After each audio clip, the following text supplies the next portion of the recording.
Hello everyone, welcome back to the next video. तो यहाँ पे इस वीडियो में हम कंटिन्यू करेंगे with the chapter permutation and combination.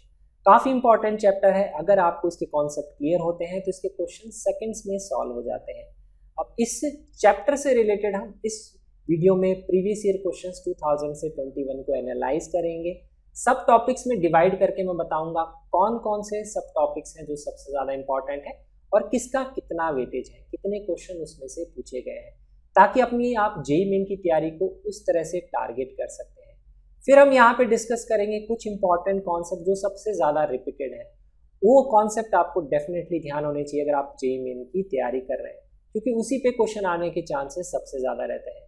तो उनका हम यहाँ पे एक क्विक रिविजन भी करेंगे। तो ये सीरीज़ हम कंटिन्यू कर रहे हैं। इसमें ऑलरेडी 15 चैप्टर पहले भी डिस्कस हुए हैं और इसकी जो प्लेलिस्ट का जो लिंक है वीडियो डिस्क्रिप्शन में दिया हुआ है, आप वहां क्लिक करके बाकी चैप्टर्स को भी एक्सेस कर सकते हैं। ये जो वीडियो है परम्यूटेशन एंड कॉम्बिनेशन, इसका जो वीडियो का जो पीडीएफ है वो भी प्लेलिस्ट जो भी है वीडियो डिस्क्रिप्शन में उसका लिंक भी अवेलेबल है, वहां क्लिक करके आप उसको डाउनलोड कर सकते हैं लास्ट में रिवाइज करने के लिए। और अगर आपको ये सीरीज अच्छी लग रही हो तो ज़रूर शेयर करिएगा अपने फ्रेंड्स के साथ में। लाइक करना मत भूलिएगा, क्योंकि हर एक लाइक से हमें मोटिवेशन मिलता है इस तरह के और वीडियोस बनाने का। और सब्सक्राइब करना मत भूलिएगा हमारा यूट्यूब चैनल। तो सबसे पहले हम यहाँ पे परम्यूटेशन कॉम्बिनेशन चैप्टर को ओवरऑल एनालाइज करते हैं। टोटल यहाँ पे 88 क्वेश्चंस पूछे गए हैं। 87 पेपर्स को मैंने एनालाइज किया है 2013 से लेकर के 2021 तक। अब हम बात करते हैं 21 की। तो 21 में इस चैप्टर में से टोटल 26 क्वेश्चंस पूछे गए हैं 26 पेपर्स में से। मतलब एक क्वेश्चन डेफिनेटली एग्जाम में इसका आएगा ही आएगा। तो टोटल अगर आप 2021 को एनालाइज करेंगे तो एक पेपर में कभी 2 क्वेश्चन आया, but definitely most of the time एक क्वेश्चन आएगा ही आएगा इस पेपर में। और इसके प्रीवियस ईयर क्वेश्चंस का जो पीडीएफ है वीडियो डिस्क्रिप्शन में उसका लिंक दिया हुआ है, उसको क्लिक करके आप डाउनलोड करके उनके क्वेश्चंस की प्रैक्टिस कर सकते हैं। तो अब हम यहाँ पे करते हैं ये जो 89 क्वेश्चंस है इसका ब्रेकडाउन करते हैं। कौन कौन से टॉपिक्स हैं जिसमें से ये क्वेश्चंस पूछे गए हैं उसको हम ओवरऑल एनालाइज अब यहाँ पे करते हैं। तो उसके लिए हम इन डेप्थ जाएंगे। अब परम्यूटेशन कॉम्बिनेशन जो चैप्टर है उसमें से 2 टाइप ऑफ थिंग्स होती हैं जिसमें से आप सिलेक्शन या अरेंजमेंट करते हैं। या तो आइडेंटिकल ऑब्जेक्ट्स होती हैं या डिस्टिंक्ट ऑब्जेक्ट्स होती हैं। तो सबसे पहले हम देखते हैं आइडेंटिकल ऑब्जेक्ट्स और डिस्टिंक्ट ऑब्जेक्ट्स में यहाँ पे डिस्ट्रीब्यूशन क्या है। तो अगर आप देखेंगे प्रीवियस ईयर क्वेश्चंस को एनालाइज करेंगे, डिस्टिंक्ट ऑब्जेक्ट्स में से जो है सिलेक्शन या अरेंजमेंट बेस्ड क्वेश्चन है वो ज़्यादा पूछे गए हैं। अराउंड 88% क्वेश्चन इसी में से ही पूछे गए हैं। डिस्टिंक्ट ऑब्जेक्ट्स में से सिलेक्शन, अरेंजमेंट या डिवीजन या डिस्ट्रीब्यूशन बेस्ड क्वेश्चन, उसको भी अब हम यहाँ पे ब्रेक डाउन करके देखते हैं कैसे कैसे क्वेश्चन पूछे गए हैं, कौन से टॉपिक में सबसे ज़्यादा क्वेश्चन पूछे गए हैं। तो आप देखेंगे 55 और 23 यहाँ पे क्वेश्चन है। डिस्टिंक्ट ऑब्जेक्ट्स में से सबसे पहले सिंपल टाइप ऑफ क्वेश्चन होते हैं जिसमें number of ways of selection के क्वेश्चंस पूछे जाते हैं। कितने तरीके से आप सिलेक्शन कर सकते हैं, सिंपल बेस्ड क्वेश्चन। इसके अलावा होते हैं आप number of ways of selection होते हैं जिसमें केसेस बेस्ड क्वेश्चन होते हैं, जिसपे जेईई एडवांस में भी क्वेश्चंस आते हैं, जेईई मेन में भी काफी टाइम रिपीट होते हैं। दैट इज वहां पे कंडीशन लिखी होती है कि at least 1 selection, at least 2 selection, at most 1 selection, at most 2 selection, इस टाइप के क्वेश्चन। तो ये भी number of ways of selection और अरेंजमेंट ही है, लेकिन इसमें कोई कंडीशन नहीं है। इसमें कुछ कंडीशन है जिसके बेसिस पे आपको केसेस बनाने पड़ते हैं। तो ये सिंपल क्वेश्चन हो गए, इसमें थोड़ा सा और आप इन डेप्थ जाके केसेस बनाएंगे, उस टाइप के क्वेश्चंस होते हैं। इनके क्वेश्चन के आने के चांसेस जेईई मेन में भी रहते हैं, जेईई एडवांस में भी ऐसे केसेस बेस्ड क्वेश्चंस पूछे जाते हैं। इसके अलावा नेक्स्ट होता है रेस्ट्रिक्शन।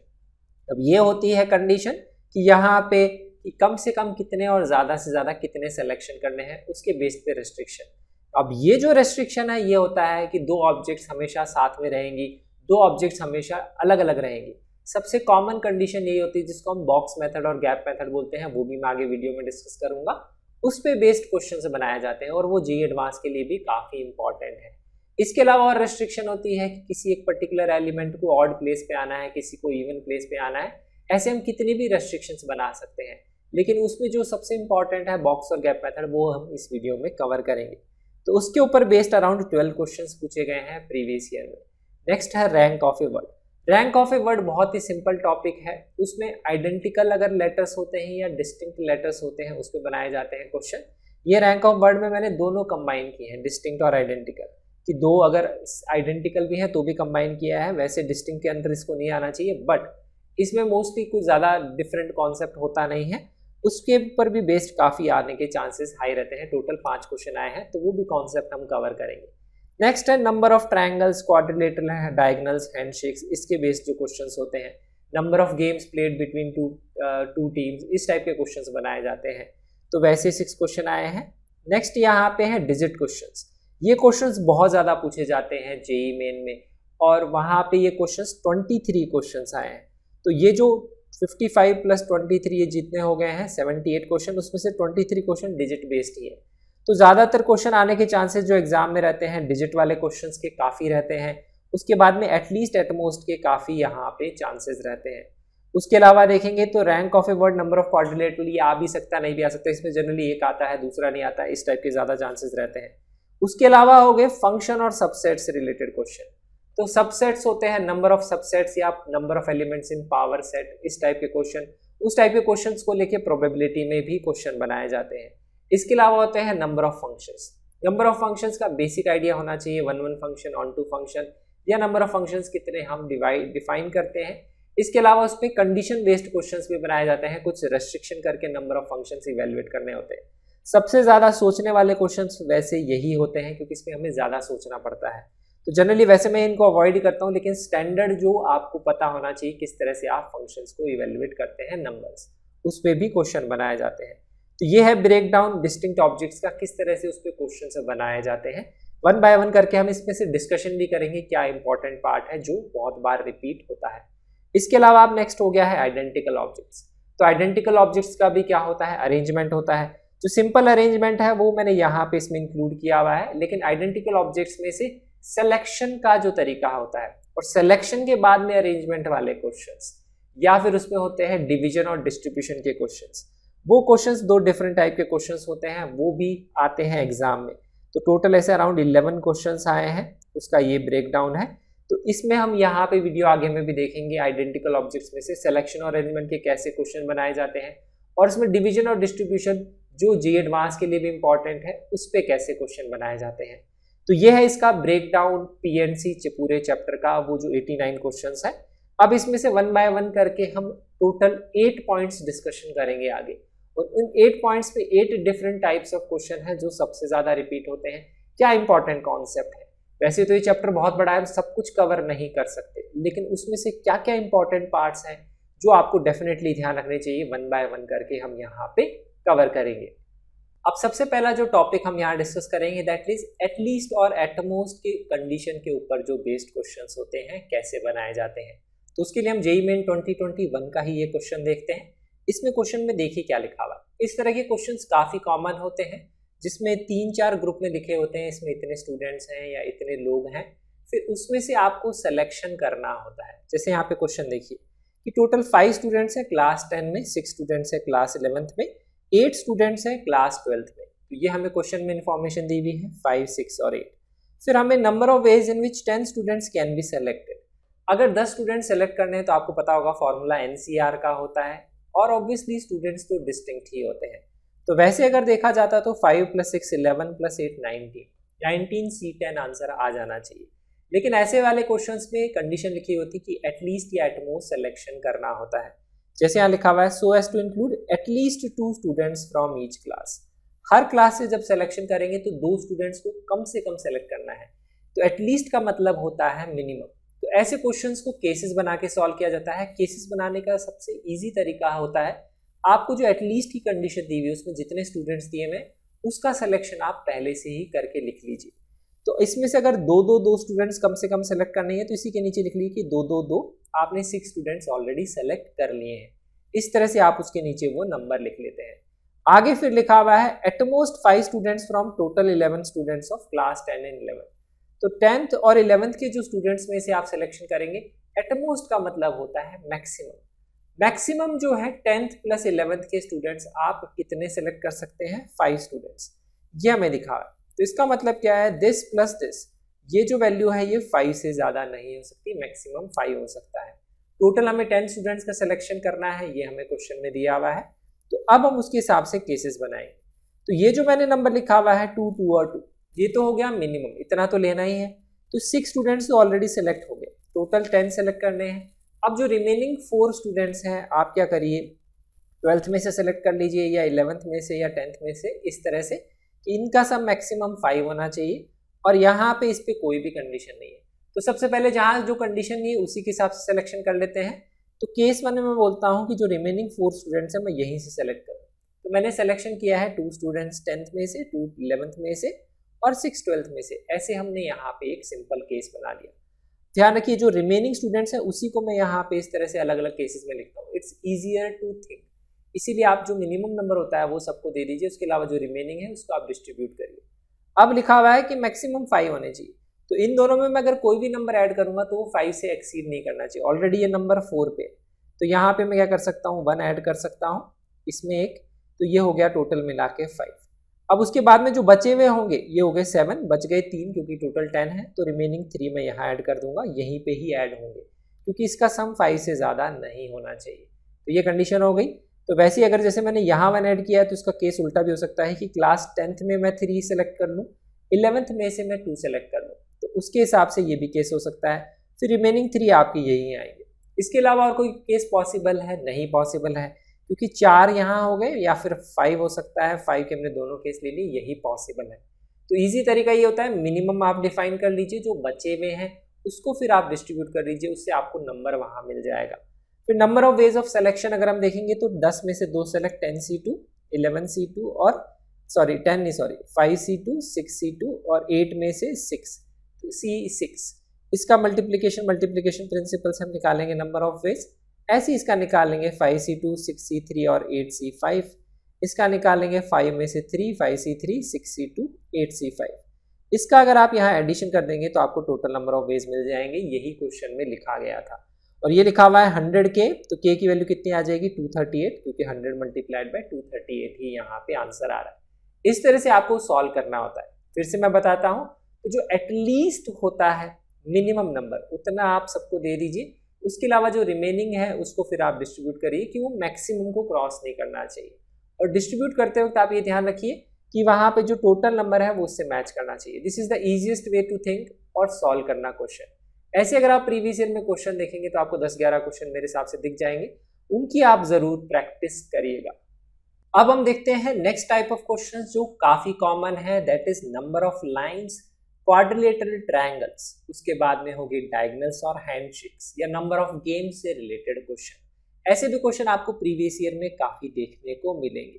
तो यहाँ पे होता देखिए क्या है, अगर n नॉन कोलिनियर पॉइंट्स में डिफाइन करता हूँ तो लाइंस, ट्रायंगल्स, क्वाड्रिलेटरल्स, इसमें नॉन कोलिनियरिटी का काफी इंपॉर्टेंस रहता है। उसी चीज को हम यहाँ पे समझेंगे। नॉन कोलिनियर पॉइंट्स अगर आपको n दिए हुए हैं या क्वेश्चन में लिखा हुआ है n vertices of a convex polygon, तो उसके केस में अगर आपको नंबर ऑफ लाइंस डिफाइन करनी है तो किसी भी एक लाइन को बनाने का तरीका होता है, कोई भी 2 पॉइंट सेलेक्ट कर देंगे, उसको ज्वाइन करके हम एक सिंगल लाइन बना सकते हैं। तो उसके नंबर ऑफ वेज होते हैं NC2। n में से आप 2 पॉइंट सेलेक्ट कर लेंगे, 2 पॉइंट सेलेक्ट करते ही लाइन बन जाएगी। तो NC2 नंबर ऑफ वेज से नंबर ऑफ लाइंस आप डिफाइन कर सकते हैं। तो अब देखिए यहाँ पे नॉन कोलिनियर पॉइंट्स की क्यों बात करी हुई है, इसको हम यहाँ पे समझते हैं। तो उसके लिए यहाँ पे मैं क्या करता हूँ, कोलिनियर पॉइंट्स बनाता हूँ। कोलिनियर पॉइंट्स वो पॉइंट्स होते हैं जो एक ही लाइन पे लाया करते हैं। सपोज आपको एक लाइन दी हुई है जिसके ऊपर 4 पॉइंट दिए हुए हैं 1 2 3 और 4, और इसके अलावा बाकी 3 पॉइंट्स क्या है, लाइन पे नहीं है, रैंडम पॉइंट्स है। इस तरह से ये टोटल आपको 7 पॉइंट्स दिए हुए हैं और आपको बताना है इससे आप कितनी लाइंस बना सकते हैं। इसमें कंडीशन लिखी हुई है कि 7 में से 4 पॉइंट एक लाइन पे हैं, बाकी 3 पॉइंट क्या है, कोलिनियर नहीं है, ऐसा है। तो आप कितनी लाइंस बना सकते हैं। तो कोलिनियरिटी इज वेरी इंपॉर्टेंट, क्योंकि कोलिनियरिटी की केसेस हमेशा आपको सबट्रैक्ट करने पड़ेंगे। उसका मतलब देखिए यहाँ पे क्या है, तो वैसे अगर नंबर ऑफ लाइंस का फॉर्मूला बोलूंगा तो उसके हिसाब से आएगा 7C2। 7C2 का मतलब होता है इन 7 पॉइंट में से आप कोई भी 2 पॉइंट सेलेक्ट कर लेंगे, उसके जितने नंबर ऑफ वेज होंगे उतनी ही नंबर ऑफ लाइंस बनेंगी। तो that is 7C2 number of veg. लेकिन अब इसमें प्रॉब्लम क्या है, कोलिनियर पॉइंट जो है वो प्रॉब्लम क्रिएट करते हैं। देखिए कैसे, क्योंकि अगर मैंने इन कोलिनियर पॉइंट्स में से 4 पॉइंट में से कोई भी 2 पॉइंट को सेलेक्ट किया तो उन केसेस को मैं यहाँ पे हटाऊंगा। क्यों हटाऊंगा, क्योंकि इनमें से अगर मैं कोई भी 2 पॉइंट सेलेक्ट करता हूँ तो उससे वो एक सिंगल लाइन ही बनेगी जो मैंने यहाँ पे ड्रॉ करी है, कोई नई लाइन नहीं बनने वाली। जब 7C2 मैंने लिखा है तो इसमें वो केसेस भी आ गए हैं कि इसमें से आपने कोई भी 2 पॉइंट सेलेक्ट करे, उन 2 पॉइंट को ज्वाइन करके आपने जो लाइन बनाई है you are counting it as a distinct line, which is not the case. क्यों नहीं है वो डिस्टिंक्ट लाइन? वो सेम ही लाइन को रिप्रेजेंट करती है। तो इसीलिए हम क्या करेंगे, कोलिनियर पॉइंट्स में से अगर आपने 2 पॉइंट सेलेक्ट किया उसको आप सब्ट्रैक्ट करेंगे वो केसेस। तो 7C2 तो टोटल केसेस हो गए, उसमें से जो कोलिनियर पॉइंट्स है उसमें से 2 पॉइंट सेलेक्ट करेंगे उसको आपको सब्ट्रैक्ट करना पड़ेगा, because that will represent a single line, वो एक्स्ट्रा केसेस नहीं है। लेकिन अगर आप सारे के सारे केसेस सब्ट्रैक्ट कर देंगे तो आपने वो लाइन काउंट नहीं करी जो इन पॉइंट्स को ज्वाइन करने वाली है, तो वो एक लाइन आपको काउंट करनी पड़ेगी, इसलिए आपको +1 करना पड़ेगा। तो ध्यान ये रखना है जो कोलिनियर पॉइंट्स वाले केसेस हैं वो सब्ट्रैक्ट करना है, लेकिन लाइन के केस में क्या होगा, यहाँ पे एक एक्स्ट्रा लाइन वो आपको जो कोलिनियर पॉइंट्स को ज्वाइन करने वाली है उसको तो ऐड करना पड़ेगा, नहीं तो वो केस मिस हो जाएगा। ऐसे आप नंबर ऑफ लाइंस की काउंटिंग कर सकते हैं। अब एग्जाम में नंबर ऑफ लाइंस से रिलेटेड भी क्वेश्चन आ सकता है। कई बार ऐसे होता है कि 10 लोग बैठे हुए हैं, अगर वो हैंड शेक्स कर रहे हैं, कितने तरीके से वो हैंड शेक कर सकते हैं। तो 10 लोग अगर बैठे हुए हैं तो हमें पता है हैंड शेक करने के लिए 2 लोगों की जरूरत होती है। तो 10 में से अगर आप कोई भी 2 लोग सेलेक्ट कर लेंगे तो एक हैंड शेक हो जाएगा, तो उसके लिए 10C2 नंबर ऑफ वेज आप बोल सकते हैं। या फिर इस तरह के जो गेम्स होते हैं कि 3 लोग बैठे हैं आपस में चेस का गेम खेल रहे हैं, कितने तरीके से खेल सकते हैं। हमें पता है चेस गेम खेलने के लिए 3 में से 2 लोगों की जरूरत हो सकती है, तो 3C2 नंबर ऑफ वे से वो चेस गेम्स खेल सकते हैं। तो इस तरह से क्वेश्चंस आ सकते हैं। या नंबर ऑफ टेनिस की गेम कैसे खेल सकते हैं, बैडमिंटन का गेम कैसे खेल सकते हैं, अगर 1-on-1 कॉम्पिटिशन है, रेसलिंग कितने तरीके से कर सकते हैं, इस तरह के क्वेश्चंस भी बनाए जाते हैं। This is quite common. तो इस तरह से वो क्वेश्चंस को भी NC2 नंबर ऑफ वेज से आप सॉल्व कर सकते हैं। उसमें तो कोलिनियरिटी का भी कोई कॉन्सेप्ट नहीं होता है, उसमें क्वेश्चन में लिखा हो सकता है कि ये पर्टिकुलर आदमी इसके साथ नहीं खेलेगा या इस तरह से, तो उन केसेस को आपको फिर वहां पे हटाना पड़ता है, ये आपको ध्यान रखना चाहिए। नेक्स्ट होता है नंबर ऑफ डायगोनल्स, किसी भी एक पॉलीगन की नंबर ऑफ डायगोनल्स। अब मैं बताता हूँ ये मैंने क्यों लिखा है, n vertices of a convex polygon. Convex polygon किस तरह से होता है, इस तरह से होता है कि वो अंदर की तरफ इस तरह से मुड़ा हुआ होता है, तो कहीं ना कहीं जाके वो अंदर से यहाँ पे मैच कर जाएगा, इसको इस तरह से ध्यान रख सकते हैं आप। और इनके जितने भी वर्टिसेस होते हैं वो यहाँ पे क्या होते हैं, कोलिनियर नहीं हो सकते, क्योंकि 2 होंगे तो तीसरा फिर चेंज हो जाएगा। 2 पॉइंट हमेशा लाइन पे होते हैं, 3 पॉइंट अगर एक लाइन पे होते हैं तो उसको कोलिनियर पॉइंट्स हम बोलते हैं। तो इसके जितने भी वर्टिसेस होंगे अगर उसकी आपको नंबर ऑफ डायगोनल्स डिफाइन करनी है पॉलीगन की, जैसे फॉर एग्जांपल अगर आपने 3 साइडेड फिगर लिया ट्रायंगल, या 4 साइडेड फिगर लिया यहाँ पे कोई क्वाड्रिलेटरल लिया स्क्वायर, इसकी नंबर ऑफ डायगोनल्स डिफाइन करनी, तो उसको डिफाइन करने का फॉर्मूला होता है NC2 - n। NC2 - n का देखिए यहाँ पे क्या मतलब है, NC2 - n का मतलब होता है number of ways to choose any 2 points. अगर आप कोई भी 2 पॉइंट सेलेक्ट करेंगे तो आपको एक लाइन मिलेगी, और यहाँ पे ये जितने भी वर्टिसेस होते हैं, ये वर्टिसेस क्या होते हैं, एक लाइन पे तो सारे होते नहीं है पॉलीगन के, तो इसके केस में अगर आप मैं कोई भी 2 पॉइंट सेलेक्ट करूंगा तो ये 4 पॉइंट है, 4C2 से आपको मिलेगी लाइंस। तो 4C2 से 4 लाइन तो ये हो गई जो यहाँ पे इसकी साइड्स हैं, लेकिन इसके अलावा आपको 2 लाइंस यहाँ पे और मिल जाएंगी जो इसकी डायगोनल्स हैं, ये आपको मिल जाएगी। लेकिन अब इस क्वेश्चन में क्या, अगर आपको नंबर ऑफ डायगोनल्स पूछा गया है या नंबर ऑफ डायगोनल्स डिफाइन करना है, तो आप बोलेंगे कि 4C2 में तो सारी लाइंस आ गई, दैट इज NC2 में तो सारी लाइंस आ गई, लेकिन उसमें से हम वो लाइन हटा देते हैं जो यहाँ पे डायगोनल नहीं है। डायगोनल कौन सी नहीं होती है, जो साइड्स होती है। इसीलिए हम साइड्स को अगर यहाँ से नंबर को सब्ट्रैक्ट कर देंगे तो हमें नंबर ऑफ डायगोनल्स मिल जाएगी। इस तरह से नंबर ऑफ डायगोनल्स डिफाइंड होती है। अगर ट्रायंगल के केस में बात करेंगे तो 3C2 है, दैट इज 3 केसेस, -3 हो जाएगा क्योंकि 3 ही यहाँ पे साइड्स होंगी, तो 0 डायगोनल, इसके केस में कोई डायगोनल इसलिए होती भी नहीं। इस तरह से आप इसको वेरीफाई भी कर सकते हैं। तो ये आपको फॉर्मूला नेक्स्ट ध्यान रखना चाहिए। नेक्स्ट होता है that is number of triangles. Number of triangles का फॉर्मूला डिपेंड करता है 3 पॉइंट का जो सिलेक्शन आपने किया है वो कोलिनियर नहीं होने चाहिए, तो NC3 नंबर ऑफ वेज होते हैं उसके नंबर ऑफ ट्रायंगल्स डिफाइन करने के लिए। इसमें से हमेशा ध्यान रखिए आपको वो केसेस हमेशा सब्ट्रैक्ट करने पड़ेंगे जब पॉइंट्स कोलिनियर होंगे। इससे रिलेटेड अभी हम क्वेश्चन देखेंगे। फिर नंबर ऑफ यहाँ पे बात करते हैं क्वाड्रिलेटरल्स की। क्वाड्रिलेटरल बनाने के लिए हमें 4 पॉइंट का सिलेक्शन करना होता है, तो NC4 नंबर ऑफ वेज होंगे। उसमें से आपको वो केसेस सब्ट्रैक्ट करने पड़ेंगे जब 3 पॉइंट एक ही लाइन पे हैं, तब ट्रायंगल बन नहीं सकता, सॉरी क्वाड्रिलेटरल नहीं बन सकता, या चारों पॉइंट एक लाइन पे हैं तो भी क्वाड्रिलेटरल नहीं बन सकता। अगर 2 पॉइंट एक लाइन पे बाकी दोनों पॉइंट किधर दूसरी तरफ है तो आप क्वाड्रिलेटरल बना सकते हैं, इसलिए उसमें ये केसेस सब्ट्रैक्ट करने पड़ते हैं। तो अब हम यहाँ पे ट्रायंगल्स और क्वाड्रिलेटर से रिलेटेड एक क्वेश्चन देखते हैं जो JEE मेन 21 में आया, जिससे आपको और क्लियर होगा। जैसे यहाँ पे लिखा हुआ एक साइड है A B B C C A of a triangle A B C, जिसपे 3, 5 और 6 इंटीरियर पॉइंट्स है रेस्पेक्टिवली। तो अंदर के पॉइंट्स है 3 है और एक पे 5 पॉइंट है और एक पे 6 पॉइंट्स है। The number of triangles that can be constructed using these points as vertices. इसको वर्टिसेस लेते हुए नंबर ऑफ ट्राइंगल्स हमें फॉर्म करने हैं। तो नंबर ऑफ ट्राइंगल्स का मैंने आपको फॉर्मूला बताया, टोटल नंबर ऑफ वेज कितने होते हैं, number of ways to select 3 points. 3 points कितने हैं यहाँ पे, टोटल पॉइंट्स हैं 3 + 5 8, 8 + 6 14। 14 में से अगर आप 3 पॉइंट सेलेक्ट कर लेंगे तो total number of ways of formation of triangle आ जाएगा। इतने तरह से आप ट्राइंगल बना सकते हैं। लेकिन मैंने आपको बताया ट्राइंगल बनाने के केस में आपको हमेशा वो केसेस सब्ट्रैक्ट करने होते हैं जब तीनों के तीनों पॉइंट एक लाइन पे हैं। तो यहाँ पे हमें वो केसेस सब्ट्रैक्ट करने पड़ेंगे जब आपने तीनों के तीनों पॉइंट लाइन ए बी पे सेलेक्ट कर लिए, या तीनों पॉइंट लाइन ए सी पे सेलेक्ट कर लिए, या तीनों पॉइंट लाइन बी सी पे सेलेक्ट कर लिए। ए बी पे सेलेक्ट कर लिए वो केसेस हटाने पड़ेंगे बी सी पे भी और ए सी पे भी। तो तीनों पॉइंट अगर ए बी पे सेलेक्ट किए तो 3C3 वो केस हटाना पड़ेगा, 3 में से 3 पॉइंट का सिलेक्शन। बी सी पे सेलेक्ट करें तो ये हो गया 5C3 हटाना पड़ेगा, और इसमें से ए सी पे सिलेक्शन किया तो 6C3 हटाना पड़ेगा। तो ध्यान रखेंगे ट्राइंगल्स के केस में कोलिनियर पॉइंट्स 3 पॉइंट अगर एक लाइन पे है वो केसेस आपको हमेशा हटाने पड़ेंगे। तो कोलिनियर पॉइंट्स में से आपको 3 पॉइंट का सिलेक्शन हमेशा सब्ट्रैक्ट करना पड़ेगा, क्योंकि इसमें वो केसेस काउंट हो गए हैं जब यहाँ पे 14C3 में जब 3 पॉइंट आपने यहाँ सेलेक्ट करें, लेकिन इन तीनों पॉइंट को ज्वाइन करके तो आप ट्राइंगल बना ही नहीं सकते हैं। तो इतने नंबर ऑफ वेज हो जाएंगे, ये हमारा यहाँ क्वेश्चन है। अब जैसे यहाँ क्वेश्चन ट्राइंगल का है वैसे यहाँ क्वेश्चन क्वाड्रिलेटरल का भी आ सकता है। तो उसके केसेस में बताता हूँ, ये क्वेश्चन यहाँ नहीं है बट वैसा भी क्वेश्चन बनाया जा सकता है। आपके नंबर ऑफ क्वाड्रिलेटर बताइए कितने तरीके होंगे।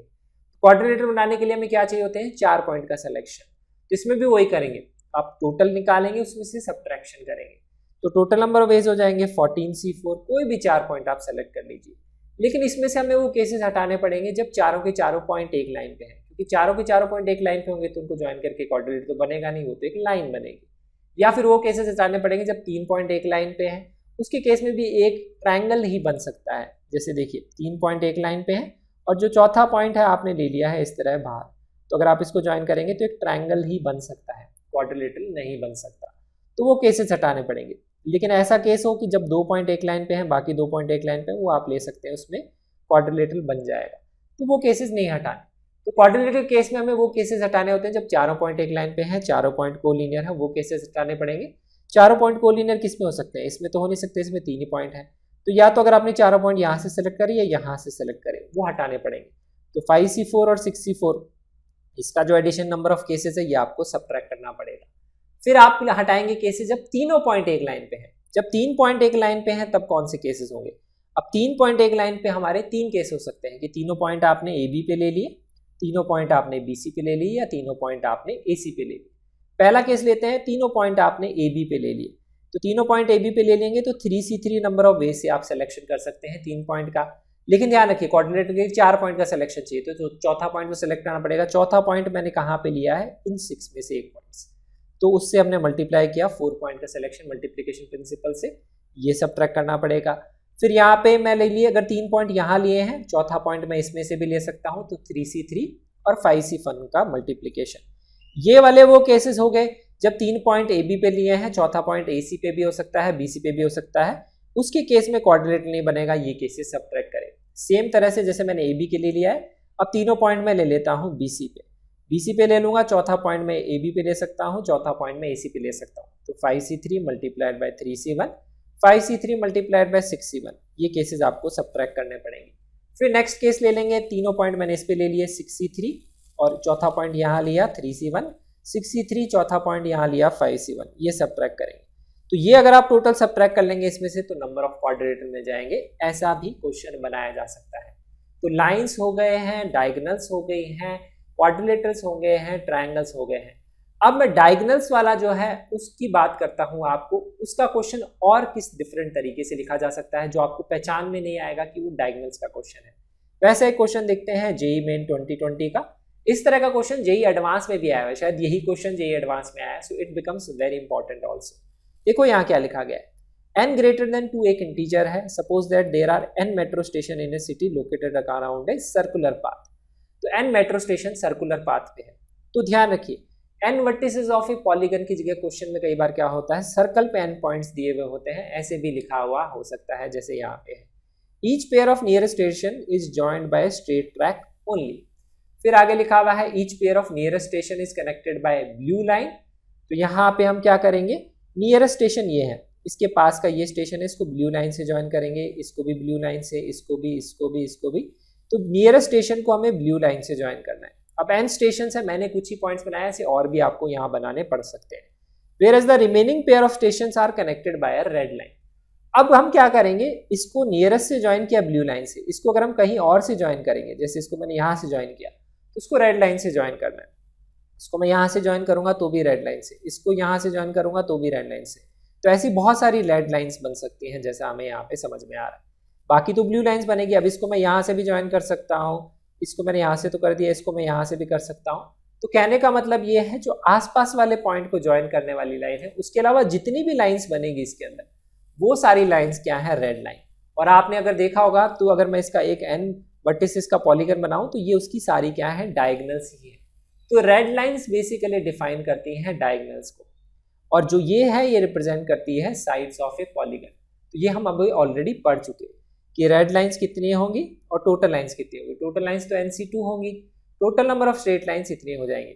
उसमें से यहाँ पे जो साइड्स हो जाएंगी वो n हो जाएंगी, वही हमारी ब्लू लाइंस होंगी, और जो डायगोनल्स हो जाएंगी वो रेड लाइंस हो जाएंगी। That will be equal to NC2 minus n, क्योंकि टोटल नंबर ऑफ लाइंस में से हमने साइड्स को सब्ट्रैक्ट कर लिया। इसी में रिलेशन लिखा हुआ है कि number of red lines this is equal to 99 times the number of blue lines. तो इसको हम कर देंगे 99 टाइम्स मल्टीप्लाइड बाय n। इसको सॉल्व करके आपको n की वैल्यू निकालनी है। ऐसा क्वेश्चन बनाया जा सकता है। फिर से इस टाइप के क्वेश्चन काफी कॉमन है, जेईई एडवांस में भी ये क्वेश्चन आया है। इस तरह से डायगोनल बेस्ड क्वेश्चन बनाया जा सकता है, जिसमें वर्टिसेस सर्कल पे भी दिए हो सकते हैं। तो ये हो गया हमारा lines, triangles, quadrilateral, diagonals, handshakes, number of games. इस टाइप के क्वेश्चंस भी आपको प्रैक्टिस करने चाहिए। अब हम डिस्कस करते हैं next important type, that is restriction based question, box और गैप मेथड। ये दोनों मेथड काफी इंपॉर्टेंट, काफी पॉपुलर हैं। इस पे जेईई मेन, जेईई एडवांस दोनों पे क्वेश्चंस बनाए जाते हैं, और जेईई एडवांस में तो इस पे काफी कॉमन क्वेश्चंस फ्रेम किए जाते हैं। तो इन मेथड्स में क्या होता है, रेस्ट्रिक्शन पुट करी जाती है कंडीशन में बेस्ड अपॉन द अरेंजमेंट, कि अरेंज आपको करना है बेस्ड अपॉन सम रेस्ट्रिक्शन। तो वो जो रेस्ट्रिक्शन बेस्ड क्वेश्चन कैसे सॉल्व किए जाते हैं वो मेथड हम यहाँ डिस्कस करते हैं, और उन क्वेश्चंस की भी आपको प्रैक्टिस करनी चाहिए। तो उसमें यहाँ पे है नंबर ऑफ वर्ड्स विद और विदाउट मीनिंग। जेईई मेन 21 का क्वेश्चन है, that can B form from all the letters, all the words. यहाँ पे है लेटर वर्ड के सारे लेटर्स को यूज करना है, और यहाँ पे इस तरह से यूज करना है कि वॉवल्स जो है कभी साथ में नहीं आने चाहिए। तो सबसे पहले आपको जो भी वर्ड दिया होता है उसके यहाँ पे सारे लेटर्स में वॉवल निकालिए, वो आ जाएंगे ई। तो ये काफ़ी क्वेश्चंस कॉमन होते हैं जिसमें कोई दो पर्टिकुलर एलिमेंट साथ में नहीं आने चाहिए। 2 भी हो सकते हैं, 3 भी हो सकते हैं, 4 भी हो सकते हैं। ऐसे क्वेश्चंस बनाए जाते हैं। दिस इज वेरी कॉमन, ये चीज़ ध्यान रखिए। तो उन क्वेश्चंस को सॉल्व करने का तरीका क्या होता है? पहला तरीका होता है गैप मेथड। गैप मेथड में क्या करते हैं, जो साथ में नहीं आने चाहिए तो यहाँ पे हम क्या करते हैं, उनको सेपरेट करते हैं। किस तरह से करते हैं, जो बाकी जो लेटर्स या बाकी जो नंबर्स होते हैं पहले उनको पुट करते हैं, तो रिमेनिंग लेटर्स को अरेंज करेंगे L, T, T और R को। इनके number of ways of arrangement आप निकाल लेंगे, तो आएंगे यहाँ पे 4 फैक्टोरियल बाय 2 फैक्टोरियल, क्योंकि इसमें से ये 2 आइडेंटिकल हैं। उसके बाद में हम क्या करते हैं, जिनको आपको सेपरेट करना होता है, सेपरेट में भी 2 तरह के क्वेश्चंस होते हैं। जैसे यहाँ पे वॉवल्स 2 ही हैं, अगर सपोज यहाँ पे 3 वॉवल्स होते, जैसे यहाँ पे 2 ई होते हैं और एक तीसरा वॉवल होता, सपोज यहाँ पे ओ भी होता और एक यू भी होता, ऐसा कोई यहाँ पे वर्ड होता जिसमें 4 वॉवल्स होते, ऐसा भी हो सकता है। तो वैसे वाले क्वेश्चंस में 2 टाइप के क्वेश्चंस बनाए जाते हैं, ध्यान रखिए। पहला क्वेश्चन होता है कि ये सारे के सारे साथ में नहीं होने चाहिए, तो उसमें all vowels are never together ऐसे लिखा होता है, सारे के सारे साथ में होना चाहिए। तो उसका बॉक्स मेथड का तरीका होता है जिसको हम यूज करते हैं। लेकिन जब क्वेश्चन में ऐसा लिखा हुआ है नो 2 वॉवल्स आर टुगेदर, इसका मतलब क्या है, ये सारे के सारे सेपरेट होने चाहिए, दोनों में डिफरेंस है। इसीलिए बॉक्स और गैप मेथड दोनों का अपना अपना इंपॉर्टेंस होता है। यहाँ पे जो पहला मेथड मैं बता रहा हूँ वो मेथड तब यूजफुल है जब आपको इन सबको सेपरेट करके पुट करना है। इन सबको सेपरेट करके पुट करने का मतलब है इन चारों को सपोज आपको सेपरेट करके पुट करना है, इन चारों को हमेशा अलग ही रहना है, साथ में रहना ही नहीं है, ऐसा कोई केस है, ऐसा क्वेश्चन में लिखा हुआ है। तो उसके केस में क्या होगा, पहले रिमेनिंग को पुट करेंगे, फिर उसके बीच में देखेंगे कि गैप्स कितने हैं। तो यहाँ पे जो गैप्स होंगे वो हो जाएगा 1 2 3 4 और 5 गैप्स। इन 5 गैप्स में फिर हम क्या करेंगे, जो रिमेनिंग है लेटर्स जिनको सेपरेट करना है, जो कभी भी साथ में नहीं आने चाहिए, कोई भी दो साथ में नहीं होने चाहिए, उसके केस में फिर हम क्या करेंगे, उन गैप्स में फिर उनको पोजीशन में पुट करेंगे। जैसे यहाँ पे 5 पोजीशन आ गई, अब इस क्वेश्चन में तो 2 ही थे, तो 5 में से आप क्या कर सकते हैं, 2 पोजीशन ई के लिए सेलेक्ट कर लेंगे, that is 5c2 number of veg से, और उन दोनों पोजीशन में आप ई को फिर अरेंज कर लेंगे। अब दोनों आइडेंटिकल लेटर्स हैं तो number of ways of arrangements तो क्या होगा, एक ही होगा, क्योंकि 2 फैक्टोरियल बाय 2 फैक्टोरियल आएगा, दैट इज 1। इतने नंबर ऑफ वेज हो जाएंगे। लेकिन अगर क्वेश्चन में ऐसा होता कि उसमें 4 वॉवल्स होते और इसमें यहाँ लिख लेता नो 2 वॉवल्स आर टुगेदर, ध्यान रखिए दोनों में डिफरेंस है, all vowels are not together या no 2 vowels are together. Not 2 vowels are together का मतलब होता है सारे के सारे वॉवल्स सेपरेटेड हैं, सारे के सारे वॉवल सेपरेट करने का मतलब होता है अगर यहाँ 4 वॉवल होते तो आप उस केस में 2 गैप सेलेक्ट नहीं करते, कितने गैप सेलेक्ट करते, 4 गैप। तो 5c4 नंबर ऑफ वे से आप 4 गैप का सिलेक्शन करते, उसमें इन 4 गैप्स में आप इन चारों को प्लेस करते, फिर इन चारों का आप वहां पे अरेंजमेंट देखते। इन 4 में से 2 आइडेंटिकल है तो उसके केस में अरेंजमेंट आता 4 फैक्टोरियल बाय 2 फैक्टोरियल, क्योंकि इसका अरेंजमेंट और 2 आइडेंटिकल है तो उससे डिवाइड करते, इतने नंबर ऑफ वेज आते। तो पहले तो यही आता, फिर ये आता और फिर ये आता, उसके मल्टीप्लिकेशन से आपका आंसर आता। तो ये हो गया है, सबको सेपरेट करना है, कैसे भी करके साथ में नहीं आने चाहिए। दूसरा केस होता है all the vowels are not together, वो वाला जो केस होता है उसमें आप बॉक्स मेथड को यूज करते हैं, वो मैं आपको एक्सप्लेन करता हूँ। ये मेथड आपको समझ में आ जाना चाहिए।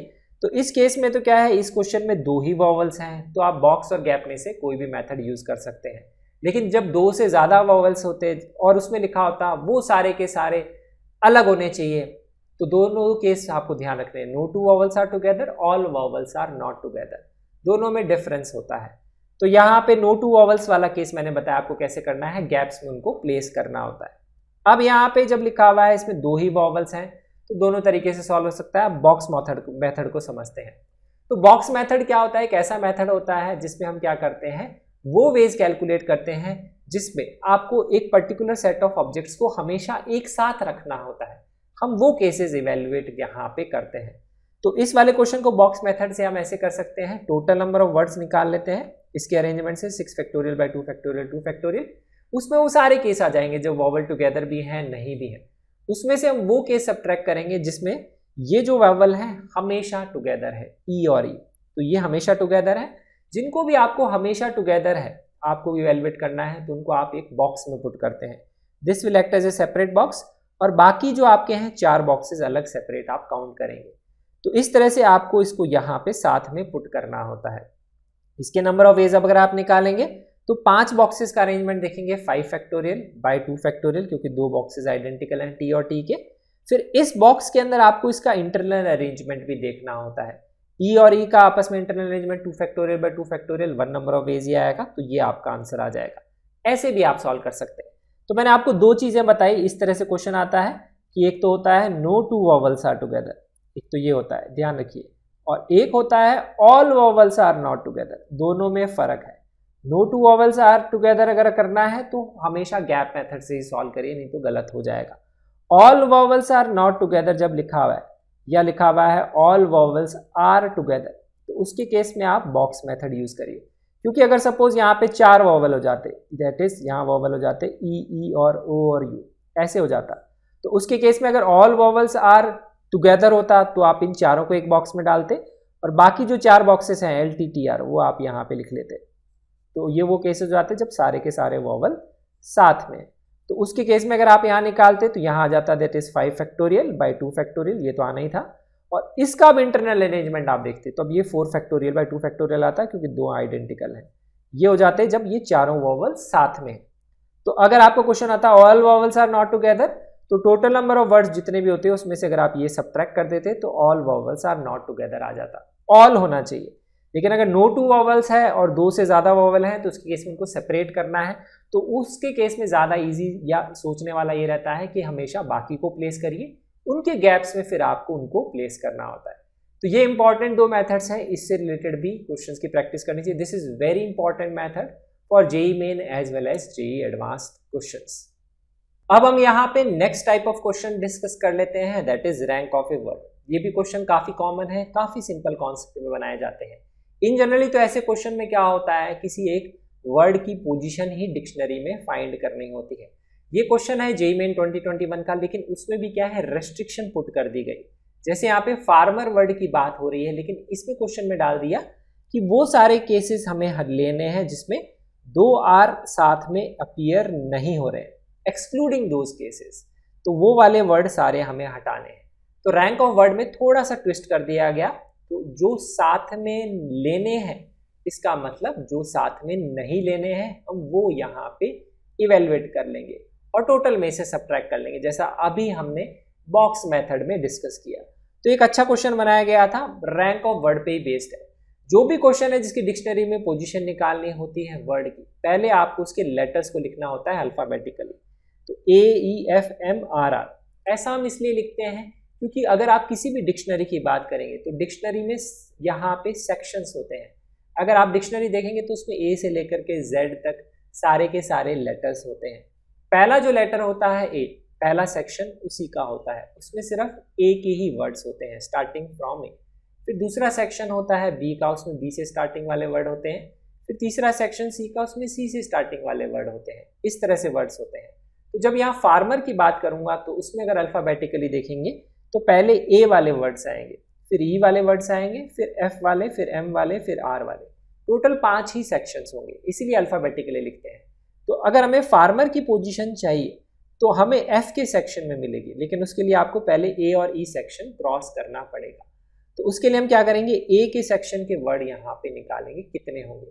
तो उसका मतलब क्या है, A की पोजीशन तो फिक्स हो गई है, तो पहला लेटर फिक्स हो गया। अब बाकी जो लेटर्स हैं उसका अरेंजमेंट निकालेंगे, उतने number of ways he total number of words possible होंगे सेक्शन ए में। तो रिमेनिंग 5 में देखेंगे 2 आर हैं, तो 5 factorial by 2 factorial number of veg होंगे।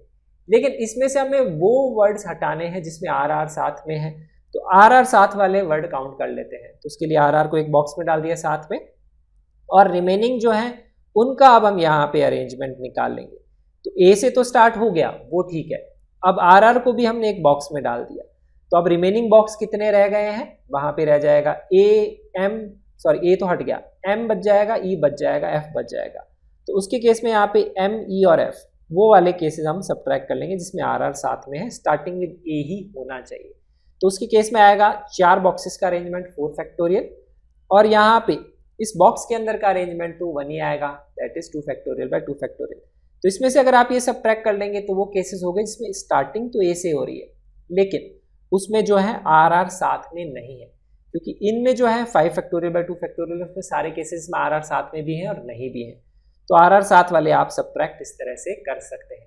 तो ये तरीका यहाँ पे हो गया। फिर नेक्स्ट हम यहाँ पे सेक्शन ए में तो आ गए, लेकिन फार्मर ए में नहीं है, तो इतने वर्ड्स तो आपको क्रॉस करने ही पड़ेंगे, ये 36 वर्ड्स क्रॉस करने पड़ेंगे। उसके बाद में सेक्शन ई आएगा, अल्फाबेटिकली चलेंगे, ई में देखेंगे तो ई में भी वही आएगा 5 फैक्टोरियल बाय 2 फैक्टोरियल, और उसमें भी आपके क्या आएंगे यहाँ पे 4 फैक्टोरियल सब्ट्रैक्ट होंगे, क्योंकि आर फिर बचे हुए जो हैं वो यहाँ आ जाएंगे, that is 36। Same number of veg यहाँ पे होंगे, सेम नंबर ऑफ केसेस होंगे। अब आप पहुंच गए एफ के सेक्शन में, तो आप नोटिस करिए एफ को मैंने यहाँ पे फिक्स कर दिया, क्योंकि फार्मर पे ही जाना है तो एफ के सेक्शन में ही जाना है। तो एफ अगर यहाँ फिक्स हो गया तो अब हम नेक्स्ट वर्ड पे जाएंगे अल्फाबेटिकली। तो अब हम एफ के अंदर चल रहे हैं, तो एफ के अंदर चल रहे हैं तो अब अल्फाबेटिकल उसमें पहले आएगा ए।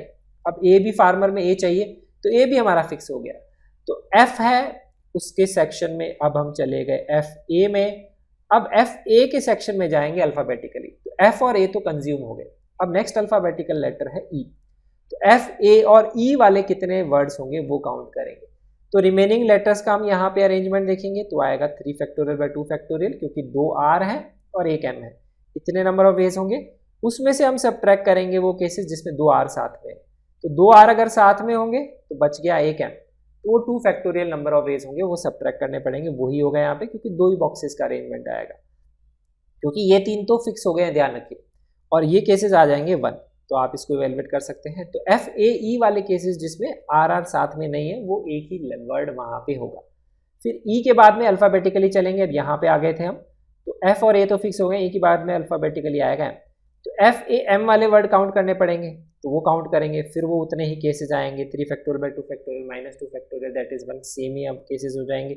फिर अल्फाबेटिकली चलेंगे तो आर, तो अब एफ ए आर पे आ गए, एफ ए आर हमें चाहिए तो आर भी यहाँ फिक्स हो जाएगा।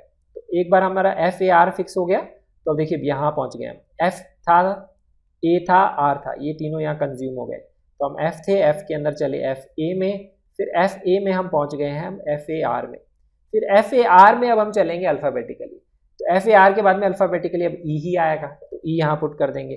फिर रिमेनिंग दो का अरेंजमेंट देखेंगे, रिमेनिंग दो यहाँ पे क्या बच गए हैं, अब एफ ए आर ई तो हो गया है, एम और आर बचेगा, तो 2 फैक्टोरियल नंबर ऑफ वेज होंगे। अब इसमें जो होंगे रिमेनिंग में आर तो वैसे ही साथ में नहीं है क्योंकि आर ऑलरेडी सेपरेट हो गया है, तो माइनस कुछ भी नहीं आएगा, आर टुगेदर का कोई केस ही नहीं है। फिर अल्फाबेटिकली चलेंगे, ई के बाद में आएगा एम, तो एफ ए आर एम, अब यहाँ पहुँच गए हम एफ ए आर एम, ई के बाद में एम ही आएगा यहाँ पे, तो अब इसके बाद में एफ ए आर एम आ गया। फिर अल्फाबेटिकली चलेंगे, फिर आएगा ई, फिर आएगा आर, तो अल्फाबेटिकली के हिसाब से नेक्स्ट वर्ड हमारा फार्मर ही आएगा। तो अगर आपको इसकी पोजीशन लिखनी है 36, 36, 72, 74, 76 और ये 77th पोजीशन पे फार्मर आएगा अगर 2 आर साथ में अपीयर नहीं होंगे। क्वेश्चन में अगर 2 आर साथ में अपीयर होने वाला नहीं होता तो सिंपली आप ये वाली जो वैल्यूज है इसको ऐड कर लेते, उस पोजीशन पे वो वर्ड वहां पे आ जाता। सो this is a very common type of question जिसको रैंक ऑफ ए बर्ड बोलते हैं, इसके भी क्वेश्चंस की प्रैक्टिस जरूर करनी चाहिए। अब नेक्स्ट टाइप ऑफ क्वेश्चंस है दैट इज डिजिट क्वेश्चंस। काफी कॉमन क्वेश्चंस, अराउंड 23-24 क्वेश्चंस आपको प्रीवियस ईयर में दिख जाएंगे। तो उसमें एक सेट ऑफ डिजिट्स दी हुई होती है, फिर आपको बताने होते हैं 3 डिजिट नंबर कितने होंगे, 4 digit number, 5 digit number, 6 digit number, इस तरह से क्वेश्चन होता है।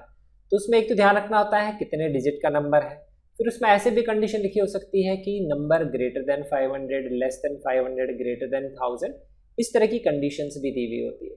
उसके बेसिस पे आपको total number of numbers find करने होते हैं, ऐसे क्वेश्चंस होते हैं। लेकिन उसमें काफ़ी कॉमन टाइप है दैट इज डिविजिबिलिटी टाइप। अगर आप देखेंगे अराउंड 23-24 में से अराउंड 10 से 12 क्वेश्चन ऐसे पूछे गए हैं जिसमें डिविजिबिलिटी की कंडीशन दी हुई। तो डिविजिबिलिटी की कंडीशन आपको पता होना चाहिए। क्वेश्चन में लिखा हो सकता है कि नंबर इवन है दैट इज डिविजिबल बाय 2 है, तो उसकी कंडीशन क्या होती है, लास्ट डिजिट इवन होती है, 0, 2, 4, 6, 8, लास्ट डिजिट डिविजिबल बाय 2 होती है। तो ये डिविजिबिलिटी बाय 2 की कंडीशन है। नेक्स्ट हो सकता है डिविजिबिलिटी बाय 4 की कंडीशन, तो उसकी कंडीशन होती है last 2 digits divisible by 4। Generally 2 और 4 से डिविजिबल के क्वेश्चन आते हैं ज़्यादा, तो उसमें लास्ट की 2 डिजिट्स को आप इस तरह से डिफाइन करते हैं। तो डिविजिबिलिटी बाय 4 का मतलब लास्ट 2 डिजिट डिविजिबल बाय 4 का मतलब है कि आगे कुछ भी डिजिट हो, पीछे की 2 डिजिट जैसे डिविजिबल बाय 4 है दैट इज 24 है, 12 है, 8 है, 32 है, ये सारे डिविजिबल बाय 4 है, इसका मतलब ये होता है। तो यही लास्ट की डिजिट होनी चाहिए, ये आपको कंडीशन लगानी होती है। इस तरह से नेक्स्ट होता है डिविजिबल बाय 8। डिविजिबल बाय 8 में कंडीशन होती है लास्ट 3 डिजिट डिविजिबल बाय 8। तो इसी तरह से इसमें 1 डिजिट, इसमें 2 डिजिट, 3 डिजिट, इस तरह से ये रूल होता है, इसको आप ध्यान रख सकते हैं। बाकी क्वेश्चंस प्रैक्टिस करेंगे तो थोड़ा आपको ज़्यादा क्लियर होगा। उसके बाद में नेक्स्ट डिविजिबिलिटी का रूल होता है 3 या 9 से। 3 में होता है sum of digit divisible by 3, 9 में होता है sum of digit divisible by 9। Divisible by 9 पे एक बार ही क्वेश्चन आया है प्रीवियस ईयर जेईई में 2013 या 14 में आया था, वो प्रैक्टिस आपको जरूर करनी चाहिए। इसके अलावा नेक्स्ट है यहाँ पे डिविजिबिलिटी रूल में डिविजिबिलिटी बाय 5, तो लास्ट डिजिट या तो 0 होनी चाहिए, 5 होनी चाहिए, मतलब ये लास्ट डिजिट डिविजिबल बाय 0 या 5 होनी चाहिए, सॉरी 0 या 5 होनी चाहिए, मतलब लास्ट डिजिट 5 से ही डिविजिबल होनी चाहिए, इसका यही मतलब है। या डिविजिबल बाय 10 अगर होता लास्ट डिजिट 0 होनी चाहिए, ये हम यहाँ पे बोल सकते हैं। नेक्स्ट है डिविजिबल बाय 6, तो उसकी कंडीशन होती है 2 और 3 दोनों से डिविजिबल होना चाहिए, तो इवन भी होने चाहिए, सम ऑफ डिजिट भी डिविजिबल बाय 3 होना चाहिए, इस तरह से कंडीशन लगाई जा सकती है। नेक्स्ट होता है डिविजिबल बाय 11, तो डिविजिबल बाय 11 में होता है इवन प्लेस डिजिट का सम और ऑड प्लेस डिजिट का सम, उसका यहाँ पे जो डिफरेंस होता है वो डिविजिबल बाय 11 होना चाहिए। इसका मतलब देखिए यहाँ पे क्या है, तो अगर मैं यहाँ पे एक 6 डिजिट नंबर लिखता हूँ ABCDEF और डिविजिबल बाय 11 का एक क्वेश्चन भी मैं आपको करके बताऊंगा 2021 में पूछा गया है, तो इवन डिजिट प्लेस और ऑड डिजिट प्लेस, इसका मतलब क्या है, ये पोजीशन है फर्स्ट, थर्ड, फिफ्थ, ये वाले नंबर, और ये हो गया यहाँ पे सेकंड, फोर्थ और सिक्स्थ। तो आपको क्या करना है, इवन डिजिट पोजीशन का नंबर B + D + F और ऑड के डिजिट का सम, तो आप निकालेंगे यहाँ पे सम that is A + C + E, और एक आप निकालेंगे B + D + F, और इन दोनों का जो डिफरेंस होना चाहिए that must be divisible by 11, इसमें ये कंडीशन होती है। तो इन दोनों का जो डिफरेंस होना चाहिए वो या तो 11 का मल्टीपल होना चाहिए या वो 0 होना चाहिए, क्योंकि 0 इज ऑल्सो मल्टीपल ऑफ 11, तो ऐसे क्वेश्चन बनाए जाते हैं। तो ये कंडीशन होती है, ये काफ़ी कॉमन स्टैंडर्ड डिविजिबिलिटी के रूल्स हैं जिसपे ज़्यादातर क्वेश्चन बनाए जाते हैं। हम डिविजिबल बाय 7 और 13 के रूल्स भी हो सकते हैं, बट उस पर जनरली क्वेश्चन नहीं बनाए जाते हैं क्योंकि उसमें केसेस फिर काफ़ी कम रह जाते हैं, इसमें काउंटिंग ज़्यादा करनी होती है। अब इसमें सबसे पहला हम यहाँ पे क्वेश्चन देखते हैं डिविजिबिलिटी का। तो जैसे यहाँ लिखा हुआ है 3 digit even number. Even number is quite a common question. इसमें जहाँ यहाँ डिजिट यूज करी हुई है 0 1 3 4 6 7, 3 डिजिट इवन नंबर बनाना है इन डिजिट्स को यूज करके 0 1 3 4 6 7। अब ध्यान रखिए, जब भी इवन नंबर होगा उसमें ये जो डिजिट है 0, इसका काफ़ी इंपॉर्टेंस रहता है, क्योंकि इवन नंबर में क्या होता है कि जो लास्ट की डिजिट है वो इवन नंबर होनी चाहिए, या तो 0 होगी या 4 होगी या 6 होगी। आउट ऑफ दीज 3 ये यहाँ पे होने चाहिए, ये चीज़ आपको पता है। इसके अलावा जो भी 3 डिजिट नंबर हो, 4 डिजिट नंबर हो, उसमें हमें पता है ये 3 डिजिट नंबर तभी हो सकता है जब फर्स्ट पोजीशन पे 0 नहीं आएगा। तो यहाँ पे ये जो 0 है इस पे 2 कंडीशन है, लास्ट में आ सकता है, फर्स्ट पोजीशन पे नहीं आना चाहिए। जब भी ऐसा कभी भी किसी भी क्वेश्चन में केस होता है, स्पेशली 0 के साथ काफ़ी कॉमन है कि वो इवन नंबर है तो लास्ट पे आ सकता है, या फिर अगर होगा वो डिविजिबल बाय 5 है तो लास्ट में आ सकता है। लेकिन अगर 3 डिजिट नंबर होगा तो फर्स्ट पोजीशन पे तो नहीं आना चाहिए, क्योंकि यहाँ अगर 0 आ गया तो यहाँ पे ये हो जाएंगे फिर 2 डिजिट नंबर। इस तरह से क्वेश्चन अगर होता है एक ही यहाँ पे नंबर पे 2 जगह कंडीशन होती है, तो ऐसे वाले क्वेश्चंस को इस वाले नंबर के सेपरेट केस लेके सॉल्व करना चाहिए। कि लास्ट में आ सकता है तो उसका पहला केस ये ले लो कि लास्ट में आ गया, इसके केसेस काउंट कर लो कितने होंगे, और उसके बाद में आप काउंट करेंगे केसेस कि जब लास्ट में नहीं आएगा उसके केसेस काउंट कर लेंगे। इस तरह से हमेशा काउंटिंग करनी चाहिए। या फिर यहाँ पे 0 4 6 है, 3 केसेस ले लीजिए, लास्ट में 0 आएगा, लास्ट में 4 आएगा, लास्ट में 6 आएगा, तीनों के अलग अलग काउंट करके आप ऐड कर सकते हैं। एक ही मतलब है, इस तरह से किया जाता है। बट ध्यान रखिए जिस पे कंडीशन है, जो 2 जगह आ रहा है, एक जगह आ सकता है एक जगह नहीं आ सकता, उसको सेपरेटली केस लेके सॉल्व करिए, काउंटिंग करने में ईजी रहता है, गलती होने के चांसेस कम रहते हैं। अब लास्ट में अगर ये आ गया रिपीटिशन अलाउड नहीं है, तो पहली 2 पोजीशन पे क्या आ सकता है, रिमेनिंग बच गई 5 डिजिट्स, एक में 5 पोजीशन 5 चॉइसेस होंगे, दूसरे के पास 4 चॉइसेस होंगे, क्योंकि रिपीट तो हो नहीं सकता, 20 केसेस हो जाएंगे। और लास्ट डिजिट अगर 0 नहीं है, 4 या 6 है, तो लास्ट डिजिट के पास 2 केसेस है, या तो आप दोनों सेपरेट केसेस काउंट कर लो, एक बार 4 और एक बार 6, उसकी काउंटिंग कर लो। पहले 2 पोजीशन के लिए अब क्या है, पहले पोजीशन में हमें पता है 0 तो नहीं आ सकता, 0 नहीं आ सकता, तो यहाँ पे कितने होंगे केसेस, अब जो यहाँ डिजिट आ गई लास्ट वाली और जो यहाँ 0 है वो भी नहीं आ सकता, तो इन 6 में से 2 डिजिट नहीं आ सकती है, तो टोटल 4 ही डिजिट यहाँ पे पॉसिबल है। तो यहाँ पे हमने क्या हटाया, यहाँ पे 0 नहीं आ सकता, और यहाँ पे लास्ट डिजिट जो हमने पुट कर दी है 4 या 6 में से कोई तो एक लास्ट में पुट करेंगे, वो नहीं आ सकती, तो ये 2 डिजिट यहाँ से हट जाएगी। इसके लिए अगर हम बात करेंगे तो इसके लिए कितने नंबर ऑफ केसेस होंगे, चॉइसेस होंगी, ये नंबर नहीं आ सकता और ये नंबर, टोटल 4 चॉइसेस यहाँ होंगे, तो 32 केसेस ये हो गए, 20 केसेस ये हो गए, टोटल हो गए 52 केसेस। ऐसे सिंपल सा क्वेश्चन बनाया जा सकता है, which is quite common, very common, even numbers वाले क्वेश्चन, क्योंकि इसमें 0 पे 2 बार कंडीशन होती है। ऐसे क्वेश्चंस काफी कॉमन है। एक तो ये क्वेश्चन देख लिया डिविजिबिलिटी बाय यहाँ पे 2 का केस। नेक्स्ट हम देखते हैं क्वेश्चन जो डिविजिबिलिटी बाय 11 का केस है। जैसे यहाँ देखिए 21 का क्वेश्चन है, sum of 3 digit number less than और इक्वल टू 500। अब इसमें फिक्स कर दिया है 500 से ऊपर हमें नहीं जाना है, that are formed using the digit 1 and they are a multiple of 11। तो हमें उसका यहाँ पे केसेस बताने। तो अगर क्वेश्चन में ये होता कि विदाउट यूजिंग द डिजिट 1, सिर्फ ऐसा होता मल्टीपल ऑफ 11 के कितने होंगे, तो वैसे वाले क्वेश्चन आपने क्लास 10th में भी किए होंगे। अब डिजिट 1 को यूज करने वाले जो होंगे वो केसेस हम अलग से काउंट करेंगे, फिर उसको सब्ट्रैक्ट कर लेंगे, that will be the easier way. नहीं तो ऐसे काउंटिंग करने लगेंगे 3 डिजिट नंबर की अप टिल 500 कि वो है या 11 से डिविजिबल बाय नहीं है, वो काउंटिंग करना मुश्किल होता है। देखिए कैसे, तो इसके केस में क्या करेंगे, 3 digit number less than equal to 500 है, हमें ये पता है, तो हमें पता है कि जो पहला डिजिट है वो 5 को क्रॉस नहीं करना चाहिए, 5 भी नहीं होना चाहिए, 4 ही होना चाहिए। तो 0 तो हो नहीं सकता, 1 2 3 4 यहीं तक यहाँ पे हो सकता है। सबसे छोटा 3 डिजिट नंबर निकालिए डिविजिबल बाय 11। तो उसके लिए आप क्या करेंगे, यहाँ पे जो डिजिट्स यूज करनी है 0 2 3 4 5 6 7 8 9, और मैंने 1 नहीं लिया है, 1 को काउंट नहीं करते हुए मेरे को यहाँ पे लेना है, यही हमारा यहाँ क्वेश्चन है। तो पहले मैं यहाँ पे क्या करता हूँ, 11 का डिविजिबिलिटी का रूल लिख लेता हूँ, वो मुझे पता है।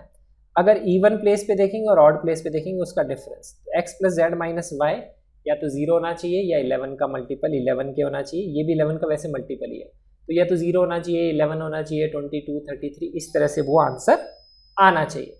अब हम यहाँ पे क्या करेंगे, वो केसेस काउंट कर लेंगे जिसमें सारे digit 3 digit number divisible by 11 हमें पता है। तो सबसे छोटा 3 डिजिट नंबर डिविजिबल बाय 11 आप निकालेंगे तो वो 209 आएगा। इजीली इवेल्युएट करना कैसे आसान है, आप XYZ में यहाँ वैल्यू पुट करिए, आपको पता है इसको यूज करना है। सबसे छोटा नंबर वही होगा जो 2 से स्टार्ट होगा, तो यहाँ पे 2 पुट कर दीजिए, ये आपको पता है। फिर यहाँ पे आप वैल्यू पुट करिए, तो 200 की अगर आप काउंटिंग करेंगे तो 20 समथिंग जो होगा वही सबसे छोटा नंबर होगा। तो 20 यहाँ पे 9 पुट करेंगे, 9 + 2 = 11, 11 - 0 = 11, तो ये डिविजिबल बाय 11 है, सबसे सिंपल। उसके बाद में नेक्स्ट नंबर डिविजिबल बाय 11 क्या होगा, इसमें अगर आप 11 ऐड कर देंगे, फिर 11 ऐड कर देंगे, फिर 11 ऐड कर देंगे, इस तरह से। और 3 डिजिट नंबर 500 से जस्ट लेस, वो 495 होगा, आप निकाल सकते हैं। 490 समथिंग होगा, ये तो आपको पता ही है। तो आपको पता है ये 4 है, ये 9 है, तो डेफिनेटली ये 5 ही होना चाहिए, क्योंकि 5 + 4 9, -9 ही 0 आएगा। तो ऐसे हम नंबर निकाल सकते हैं। तो अगर इसमें 1 यूज, यहाँ पे हमने इसमें देखिए इसमें 1 यूज कर लिया है, क्योंकि हम सारे काउंट कर रहे हैं। 1 को एक्सक्लूड करना मुश्किल है, क्योंकि ये एक AP फॉर्म कर रही है। AP के सम ऑफ 3 डिजिट नंबर निकालना ईजी है। नंबर ऑफ निकालने कितने नंबर हैं, 27 आएंगे, 27/2 first term plus last term, ये आ गया। अब इसमें से हम वो केसेस हटा देंगे जिसमें 1 यहाँ पे यूज हो रहा है 11 के डिविजिबिलिटी में। तो अब हम वो केसेस काउंट करते हैं जिसमें डिजिट 1 कंटेन करता है। अब डिजिट 1 यहाँ पे भी आ सकती है, डिजिट 1 यहाँ पे भी आ सकती है, डिजिट 1 यहाँ पे भी आ सकती है, जितना हमें समझ में आता है। लेकिन डिजिट 1 यहाँ नहीं आ सकती, क्यों नहीं आ सकती, क्योंकि सबसे छोटा जो डिविजिबल नंबर बाय 11 है वो 2 से ही स्टार्ट हो रहा है, तो यहाँ तो 1 नहीं आ सकती। तो पहला केस लेंगे जब डिजिट 1 यहाँ आएगी। अब यहाँ दोनों पोजीशन पे क्या आना चाहिए, तो उसके लिए हमें पता है यहाँ जो वैल्यू पुट करेंगे और यहाँ जो वैल्यू पुट करेंगे उसका सम या तो इसके बराबर आना चाहिए, या इसका और इसका सम 11 से बराबर आना चाहिए।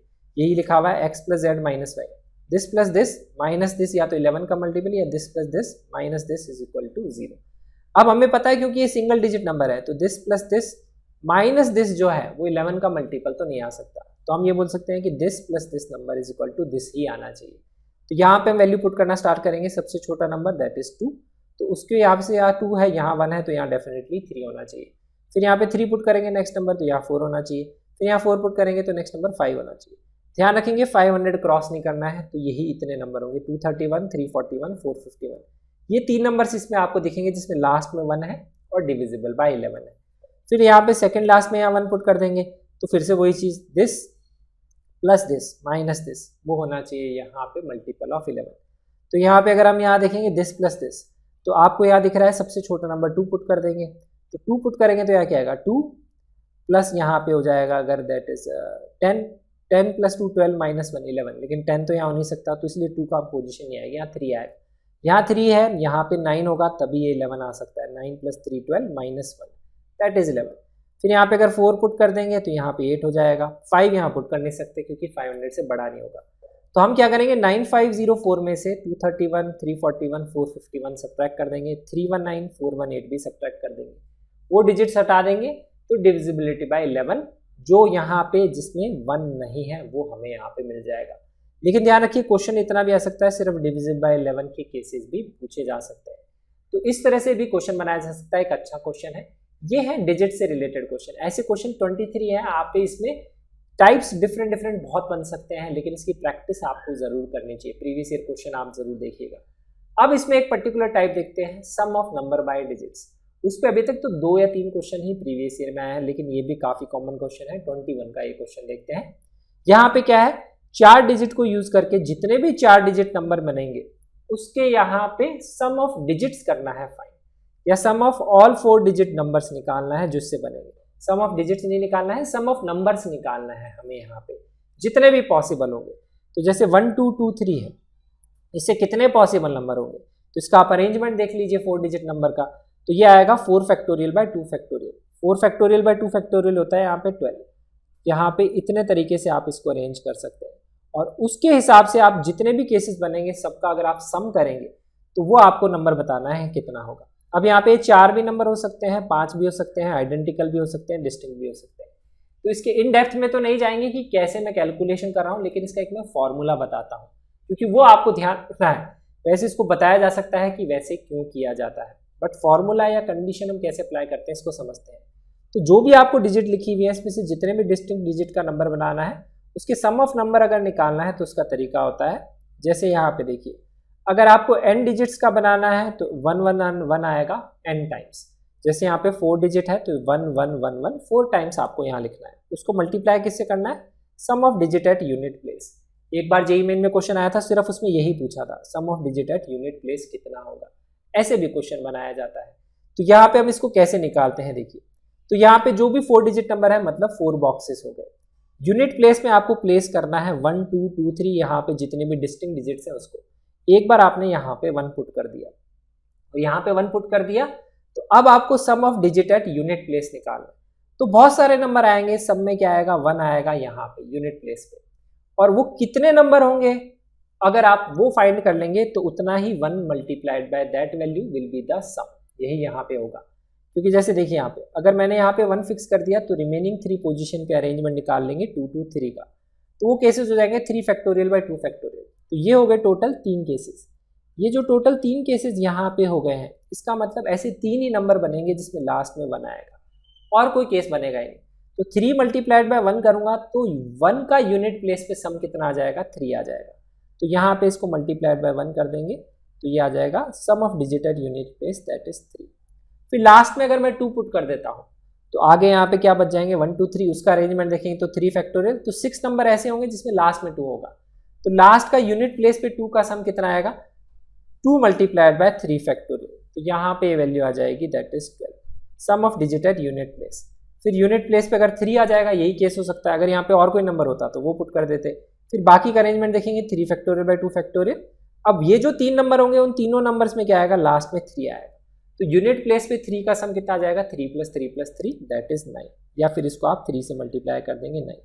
तो यहाँ पे अगर सम ऑफ 4 डिजिट नंबर सबका निकालना है तो sum of digit at unit place वो कितना हो जाएगा? 3 + 12 + 9।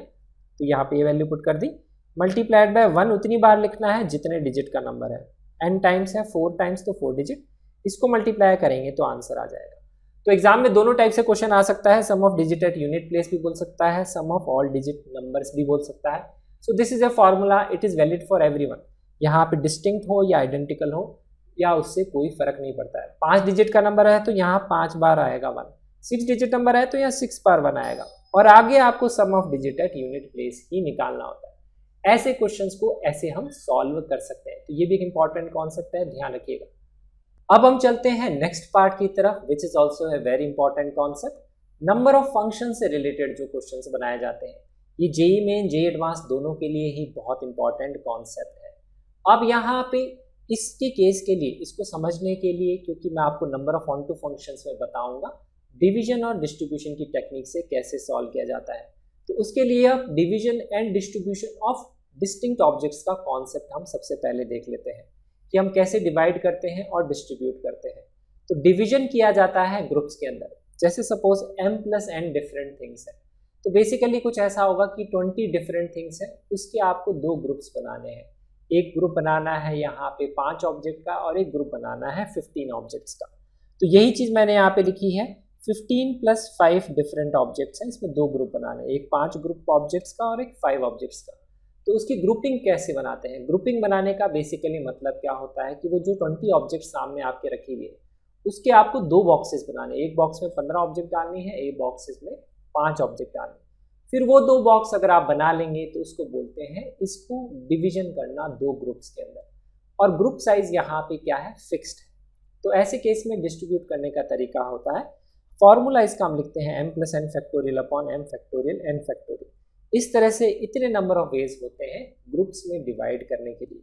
अब ऐसा करने के लिए बाद में आपने क्या करी, 2 बॉक्स बना लिए, एक बॉक्स में m ऑब्जेक्ट्स है, एक बॉक्स में n ऑब्जेक्ट्स है। अब 2 बॉक्सेस हम इसलिए बनाते हैं क्योंकि आगे हमको 2 लोगों में उसको डिस्ट्रीब्यूट करना होता है। तो डिस्ट्रीब्यूट करने का मतलब होता है इन 2 बॉक्सेस को आप रिमेनिंग 2 जो है जिनमें डिस्ट्रीब्यूट करना है उसमें अरेंज कर लीजिए। अरेंज करने के नंबर ऑफ वेज होंगे 2 फैक्टोरियल। तो इतने तरीके से आप डिस्ट्रीब्यूट कर सकते हैं कि यहाँ पे पहले डिवाइड करेंगे ग्रुप्स में और 2 में डिस्ट्रीब्यूट करना है, तो दिस मल्टीप्लाइड बाय 2 फैक्टोरियल, इतने नंबर ऑफ वेज उसके कैलकुलेट किए जाते हैं। अब इसको आप ऐसे भी समझा जा सकता है कि जो 20 ऑब्जेक्ट्स हैं, अगर आपको 2 पार्ट्स में डिवाइड करना है 15 और 5 में, तो इसको हम ऐसे भी समझ सकते हैं कि 20 में से 15 ऑब्जेक्ट्स आप सेलेक्ट कर लो, 20 से 15, जो बच गई 5 ऑब्जेक्ट फिर उसमें से 5 ऑब्जेक्ट सेलेक्ट कर लो। इस तरह से भी दो ग्रुप्स बन जाते हैं, क्योंकि 20 में से जैसे ही 15 सिलेक्ट हुई 5 का डेफिनेटली सेपरेट ग्रुप बन गया। लेकिन जब भी हम फॉर्मेशन ऑफ ग्रुप्स करते हैं तो उसमें ग्रुप का साइज इसलिए इंपॉर्टेंट हो जाता है कि अगर आइडेंटिकल ग्रुप साइज होता है तो उसके केस में जो number of ways of formation of groups है वो चेंज हो जाता है। उसका केस अब हम यहाँ पे देख लेते हैं। तो सेकंड केस अगर हम यहाँ पे देखते हैं, that is m + m different things है। तो मैंने दो ग्रुप्स बनाए हैं, पहले ग्रुप में भी m नंबर ऑफ ऑब्जेक्ट है, दूसरे ग्रुप में भी m नंबर ऑफ ऑब्जेक्ट है।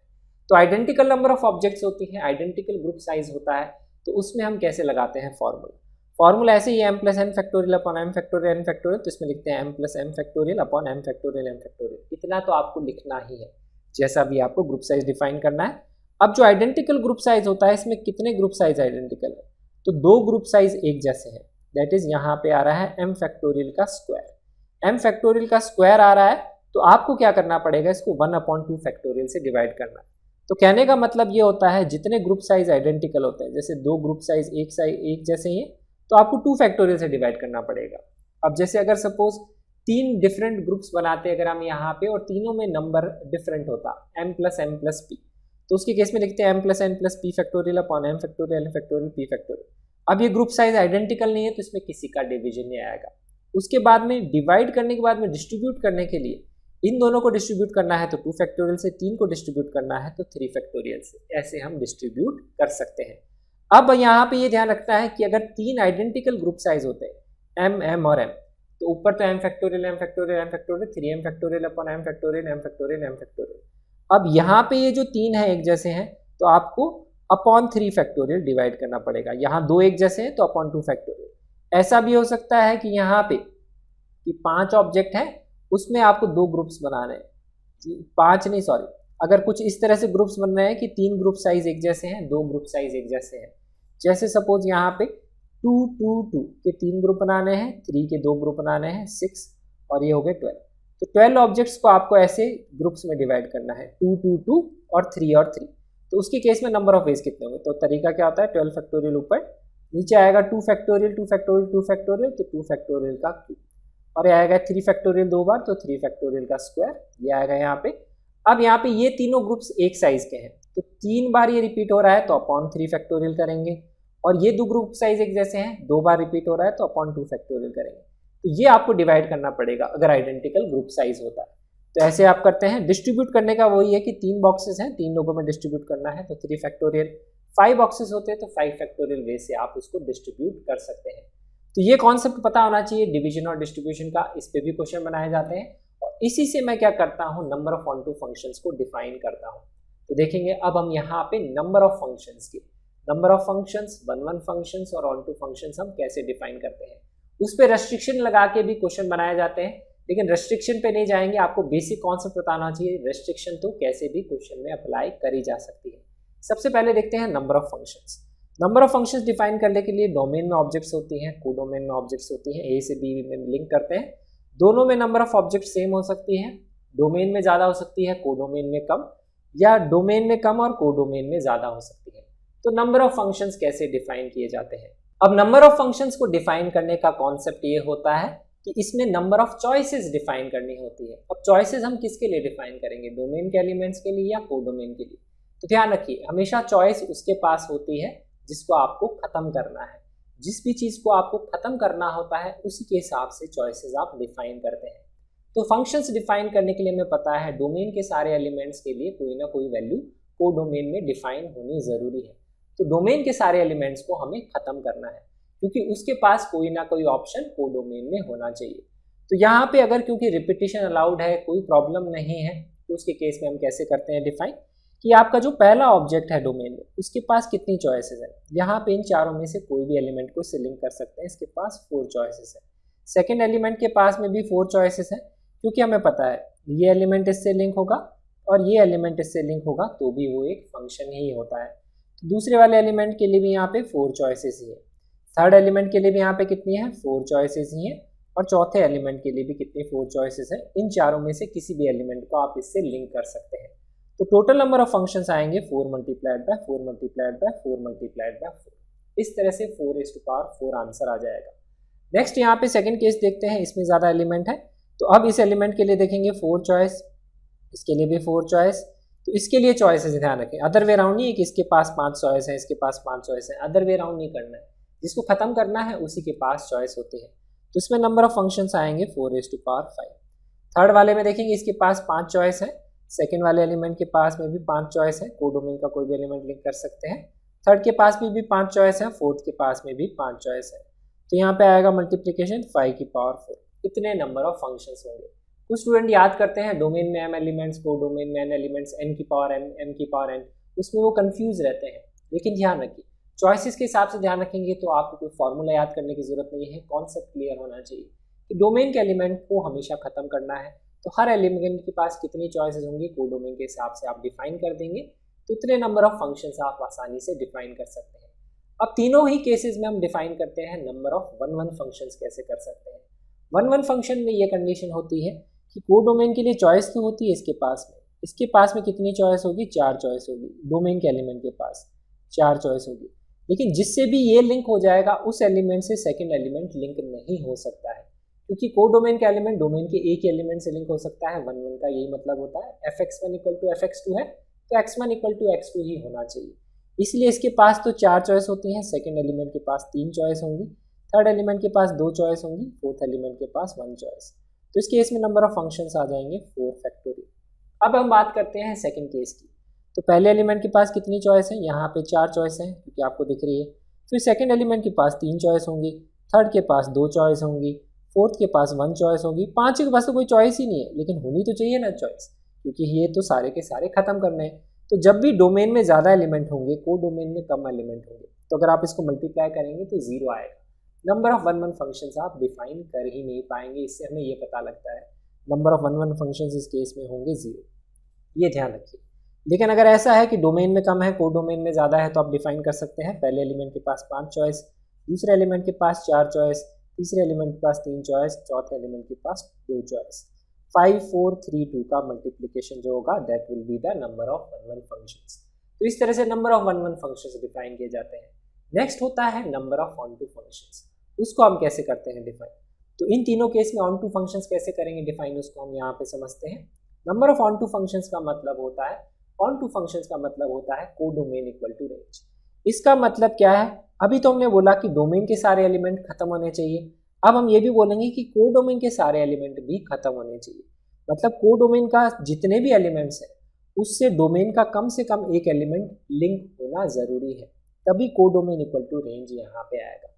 तो अगर इसके पास 4 एलिमेंट्स हैं, इसके पास में भी यहाँ पे 4 एलिमेंट्स हैं, तो अगर ऐसा होगा कि इसके पास कम से कम एक एलिमेंट यहाँ का होना चाहिए, तो हम ये बोल सकते हैं इसके केस में total number of onto functions कितने होंगे कि इस एलिमेंट को तो अगर हमने इससे लिंक कर दिया, इसको भी एक से लिंक करना पड़ेगा, इसको भी एक से लिंक करना पड़ेगा, इसको भी एक से लिंक। लेकिन हमें पता है हम इस तरह से लिंकिंग नहीं कर सकते क्योंकि फिर ये फंक्शन ही नहीं रहेगा। तो अगर ये इस तरह से लिंक हो गया है तो दूसरा वाला एलिमेंट भी इसी तरह से लिंक होगा, तीसरा वाला एलिमेंट तीसरे से होगा, चौथा वाला चौथे से होगा।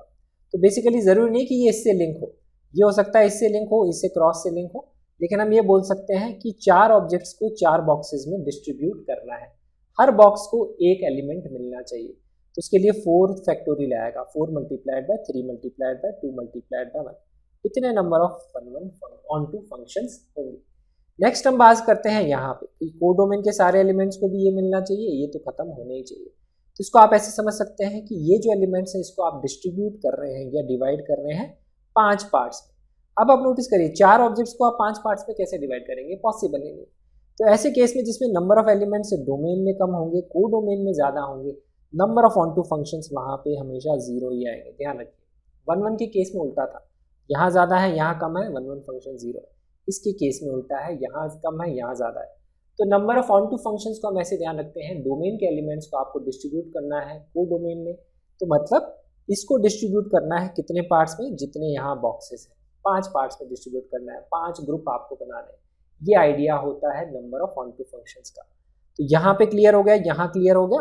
अब हम यहाँ पे इसके केस में समझते हैं कि यहाँ पे क्या होगा कि अगर A में 5 है और B में 4 है तो इसके केस में number of onto functions कितने होंगे। तो इसको आप कैसे ध्यान रखेंगे, इन सारों को तो डिस्ट्रीब्यूट करना ही है क्योंकि ये तो किसी ना किसी से कनेक्टेड होंगे, और ऐसे डिस्ट्रीब्यूट करना है 4 बॉक्सेस में, ऐसे 4 बॉक्सेस में डिस्ट्रीब्यूट करना है कि हर बॉक्स को कम से कम एक एलिमेंट मिलना चाहिए। तो कम से कम एक एलिमेंट मिलना चाहिए, तो इसका मतलब हमारे हो गए यहाँ पे 4 बॉक्सेस। सबको एक एलिमेंट मिलना चाहिए, तो एक एलिमेंट मिलने का मतलब है सबको एक एक एलिमेंट दे दो, तो हम बोलेंगे 1 1 1 1। इस तरह से आप एक एक एलिमेंट 4 लोगों को दे दो। फिर बच गया जो पांचवा एलिमेंट है, पांचवा एलिमेंट किसी भी एक को दे दो, तो ग्रुप्स बन जाएंगे 1 1 1 और 2। इसी तरह से आप 4 ग्रुप्स बना सकते हैं 5 एलिमेंट्स के, कि हर बॉक्स को एक एक एलिमेंट वहां पे मिल जाए। तो ये हो गया यहाँ पे ग्रुप फॉर्मेशन, तो इसीलिए हम उसका फॉर्मूला यूज करेंगे 5 फैक्टोरियल अपॉन 1 का क्यूब और 2 फैक्टोरियल यहाँ आएगा। अब ये 3 ग्रुप साइज सेम है तो अपॉन 3 फैक्टोरियल भी आएगा। फिर ये हो गए हैं formation of groups, this is division. अब डिस्ट्रीब्यूट करना पड़ेगा कि ये जो हमारे 4 बॉक्सेस बन गए इनको 4 लोगों में डिस्ट्रीब्यूट करना है, तो मल्टीप्लाइड बाय 4 फैक्टोरियल भी करना पड़ेगा। अब इसके केस में क्या हुआ, यहाँ 5 ऑब्जेक्ट थी, यहाँ 4 बॉक्सेस थे, तो डिस्ट्रीब्यूट करने में हमारा एक ही केस बना। लेकिन जरूरी नहीं है, एक से ज़्यादा केसेस भी बन सकते हैं। जैसे अगर हम एक एग्जाम्पल लेते हैं यहाँ पे, कि इसमें यहाँ पे 7 ऑब्जेक्ट्स हैं और यहाँ पे 5 ही बॉक्सेस हैं। अगर आपको डिस्ट्रीब्यूट करना है तो आप इसमें क्या बोलेंगे, 5 बॉक्सेस हैं, 7 ऑब्जेक्ट्स को डिस्ट्रीब्यूट करना है, हर बॉक्स को एक यहाँ पे एलिमेंट मिलना ही चाहिए, तो हर किसी को आप एक एक एलिमेंट तो दे देंगे। उसके बाद में जो बचे हुए 2 एलिमेंट्स हैं उसको आप डिस्ट्रीब्यूट कर सकते हैं। आप ये बोल सकते हैं कि बचे हुए 2 एलिमेंट एक ही यहाँ पे ग्रुप में आ जाए, उधर मिल जाए, या जो बचे हुए 2 एलिमेंट है वो एक ग्रुप में एक आ जाए और एक में एक आ जाए। ऐसे ही 2 केस हो सकते हैं। तो इसके केस में हम ग्रुपिंग्स 2 तरह से कर सकते हैं, 1 1 1 1 3, या तो ये हो सकता है, या फिर हो सकता है 1 1 1 और 2, ऐसे हो सकता है। 2 तरह से ग्रुप्स कर सकते हैं, तो 2 तरह से ग्रुप फॉर्मेशन कर सकते हैं। फिर जो 2 ग्रुप्स बन जाएंगे उसको हम डिस्ट्रीब्यूट कर देंगे। इसके नंबर ऑफ वेज कितने होंगे, 5 फैक्टोरियल, नीचे आएगा यहाँ पे 1 फैक्टोरियल की पावर 4 और 3 फैक्टोरियल की पावर 1। 4 ग्रुप एक साइज के हैं तो अपॉन 4 फैक्टोरियल यहाँ आएगा।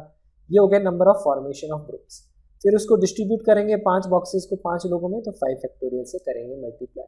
यहाँ पे फॉर्मेशन ऑफ ग्रुप्स करेंगे 5 फैक्टोरियल 7 फैक्टोरियल अपॉन 1 फैक्टोरियल का क्यूब, 2 फैक्टोरियल का स्क्वायर। 3 एक जैसे हैं तो 3 फैक्टोरियल से डिवाइड, 2 एक जैसे हैं तो 2 फैक्टोरियल से डिवाइड, और 5 बॉक्सेस को डिस्ट्रीब्यूट करेंगे 5 लोगों में, तो मल्टीप्लाइड बाय 5 फैक्टोरियल।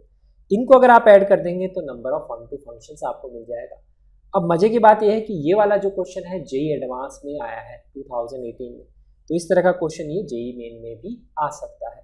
तो इस तरह से नंबर ऑफ 1 1 फंक्शंस या नंबर ऑफ 1 2 फंक्शन से रिलेटेड क्वेश्चन बनाए जा सकते हैं। इसके अलावा जो रेस्ट्रिक्शन बेस्ड क्वेश्चन होता है उसमें ये होता है कि ये ऑब्जेक्ट ये वैल्यू लेगा, ये नहीं लेगा, इस तरह के कितने भी क्वेश्चन बनाए जा सकते हैं। तो उसके लिए आपको प्रीवियस ईयर क्वेश्चंस की जरूर प्रैक्टिस करनी चाहिए। अब हम चलते हैं नेक्स्ट पार्ट की तरफ, दैट इज आइडेंटिकल ऑब्जेक्ट्स में से आप किस तरह से सिलेक्शन और अरेंजमेंट करते हैं। डिस्टिंक्ट ऑब्जेक्ट्स में से सिलेक्शन करने के लिए तो आप एनसीआर का फॉर्मूला यूज कर लेते हैं। आइडेंटिकल में से सिलेक्शन के कैसे क्वेश्चन आते हैं, जैसे यहाँ पे देखिए जेईई मेन 2018 का क्वेश्चन है, इस तरह के क्वेश्चन जेईई एडवांस में भी आते हैं। ध्यान रखिए, it's a very important concept. तो यहाँ पे क्या है, बैरक एक वर्ड है, उससे आपको 4 लेटर का वर्ड बनाना है। बैरक के अगर आप नंबर ऑफ लेटर्स काउंट करेंगे तो टोटल 7 लेटर। अगर आपको 7 लेटर से 7 लेटर का वर्ड बनाना होता तो टोटल नंबर ऑफ केसेस कैसे बोलते, कि आप ये बोलते कि जितने आइडेंटिकल हैं 7 फैक्टोरियल अपॉन 2 फैक्टोरियल 2 फैक्टोरियल, उतने नंबर ऑफ वेज हो जाते। लेकिन अगर हमें 7 में से 4 लेटर का वर्ड बनाना है, अब यहाँ पे 7 के 7 अगर डिस्टिंक्ट होते तो हम बोलते 7C4 से सिलेक्शन करो, मल्टीप्लाइड बाय 4 फैक्टोरियल अरेंजमेंट करो, नंबर ऑफ वर्ड्स आपके बन जाएंगे। लेकिन अब है ये आइडेंटिकल ऑब्जेक्ट्स, तो आइडेंटिकल में से आप कैसे सिलेक्शन करते हैं, तो उसके लिए 4 लेटर हम कैसे सिलेक्ट करेंगे, उसके कैसे नंबर ऑफ केसेस होते हैं उसको यहाँ समझेंगे, और उसी के केसेस के हिसाब से फिर number of ways to arrange हम यहाँ पे निकाल लेंगे 4 बॉक्सेस में, तो उसके हिसाब से हमें नंबर ऑफ वर्ड्स वहाँ पे मिल जाएंगे। तो अब यहाँ पे क्या होगा, number of ways to arrange है वो चेंज हो जाएगा। वो डिपेंड करेगा कि आपने लेटर्स कैसे सेलेक्ट किए हैं, आइडेंटिकल किए हैं या डिस्टिंक्ट किए हैं, क्योंकि 2 आर एक जैसे हैं, 2 एक जैसे हैं, बाकी तीनों क्या हैं, डिफरेंट है। तो अगर आपने यहाँ पे चारों के चारों यहाँ पे अगर डिस्टिंक्ट लिए तो अरेंजमेंट के लिए 4 फैक्टोरियल आएगा। अगर आपने यहाँ पे डिस्टिंक्ट की जगह क्या ले लिए, 2 ले लिए यहाँ पे सेम, तो हो जाएगा 4 फैक्टोरियल बाय 2 फैक्टोरियल। या फिर यहाँ पे क्या हो सकता है, 2 एक जैसे हों और बाकी 2 भी क्या हों, एक जैसे हों, 4 फैक्टोरियल बाय 2 फैक्टोरियल 2 फैक्टोरियल भी आ सकता है। तो हमें दिख रहा है कि यहाँ पे ये जो 4 लेटर्स हैं, ये 4 लेटर किस टाइप के होंगे उस पर डिपेंड करता है। तो हमेशा ध्यान रखेंगे आइडेंटिकल्स में से जब भी सिलेक्शन होता है वो टाइप पे डिपेंड करता है। अगर मैं आपको बोलता हूँ 100 एप्पल्स रखे हुए एक जैसे, उसमें से आपको एक एप्पल सेलेक्ट करना है, तो उसका एक ही तरीका हो सकता है।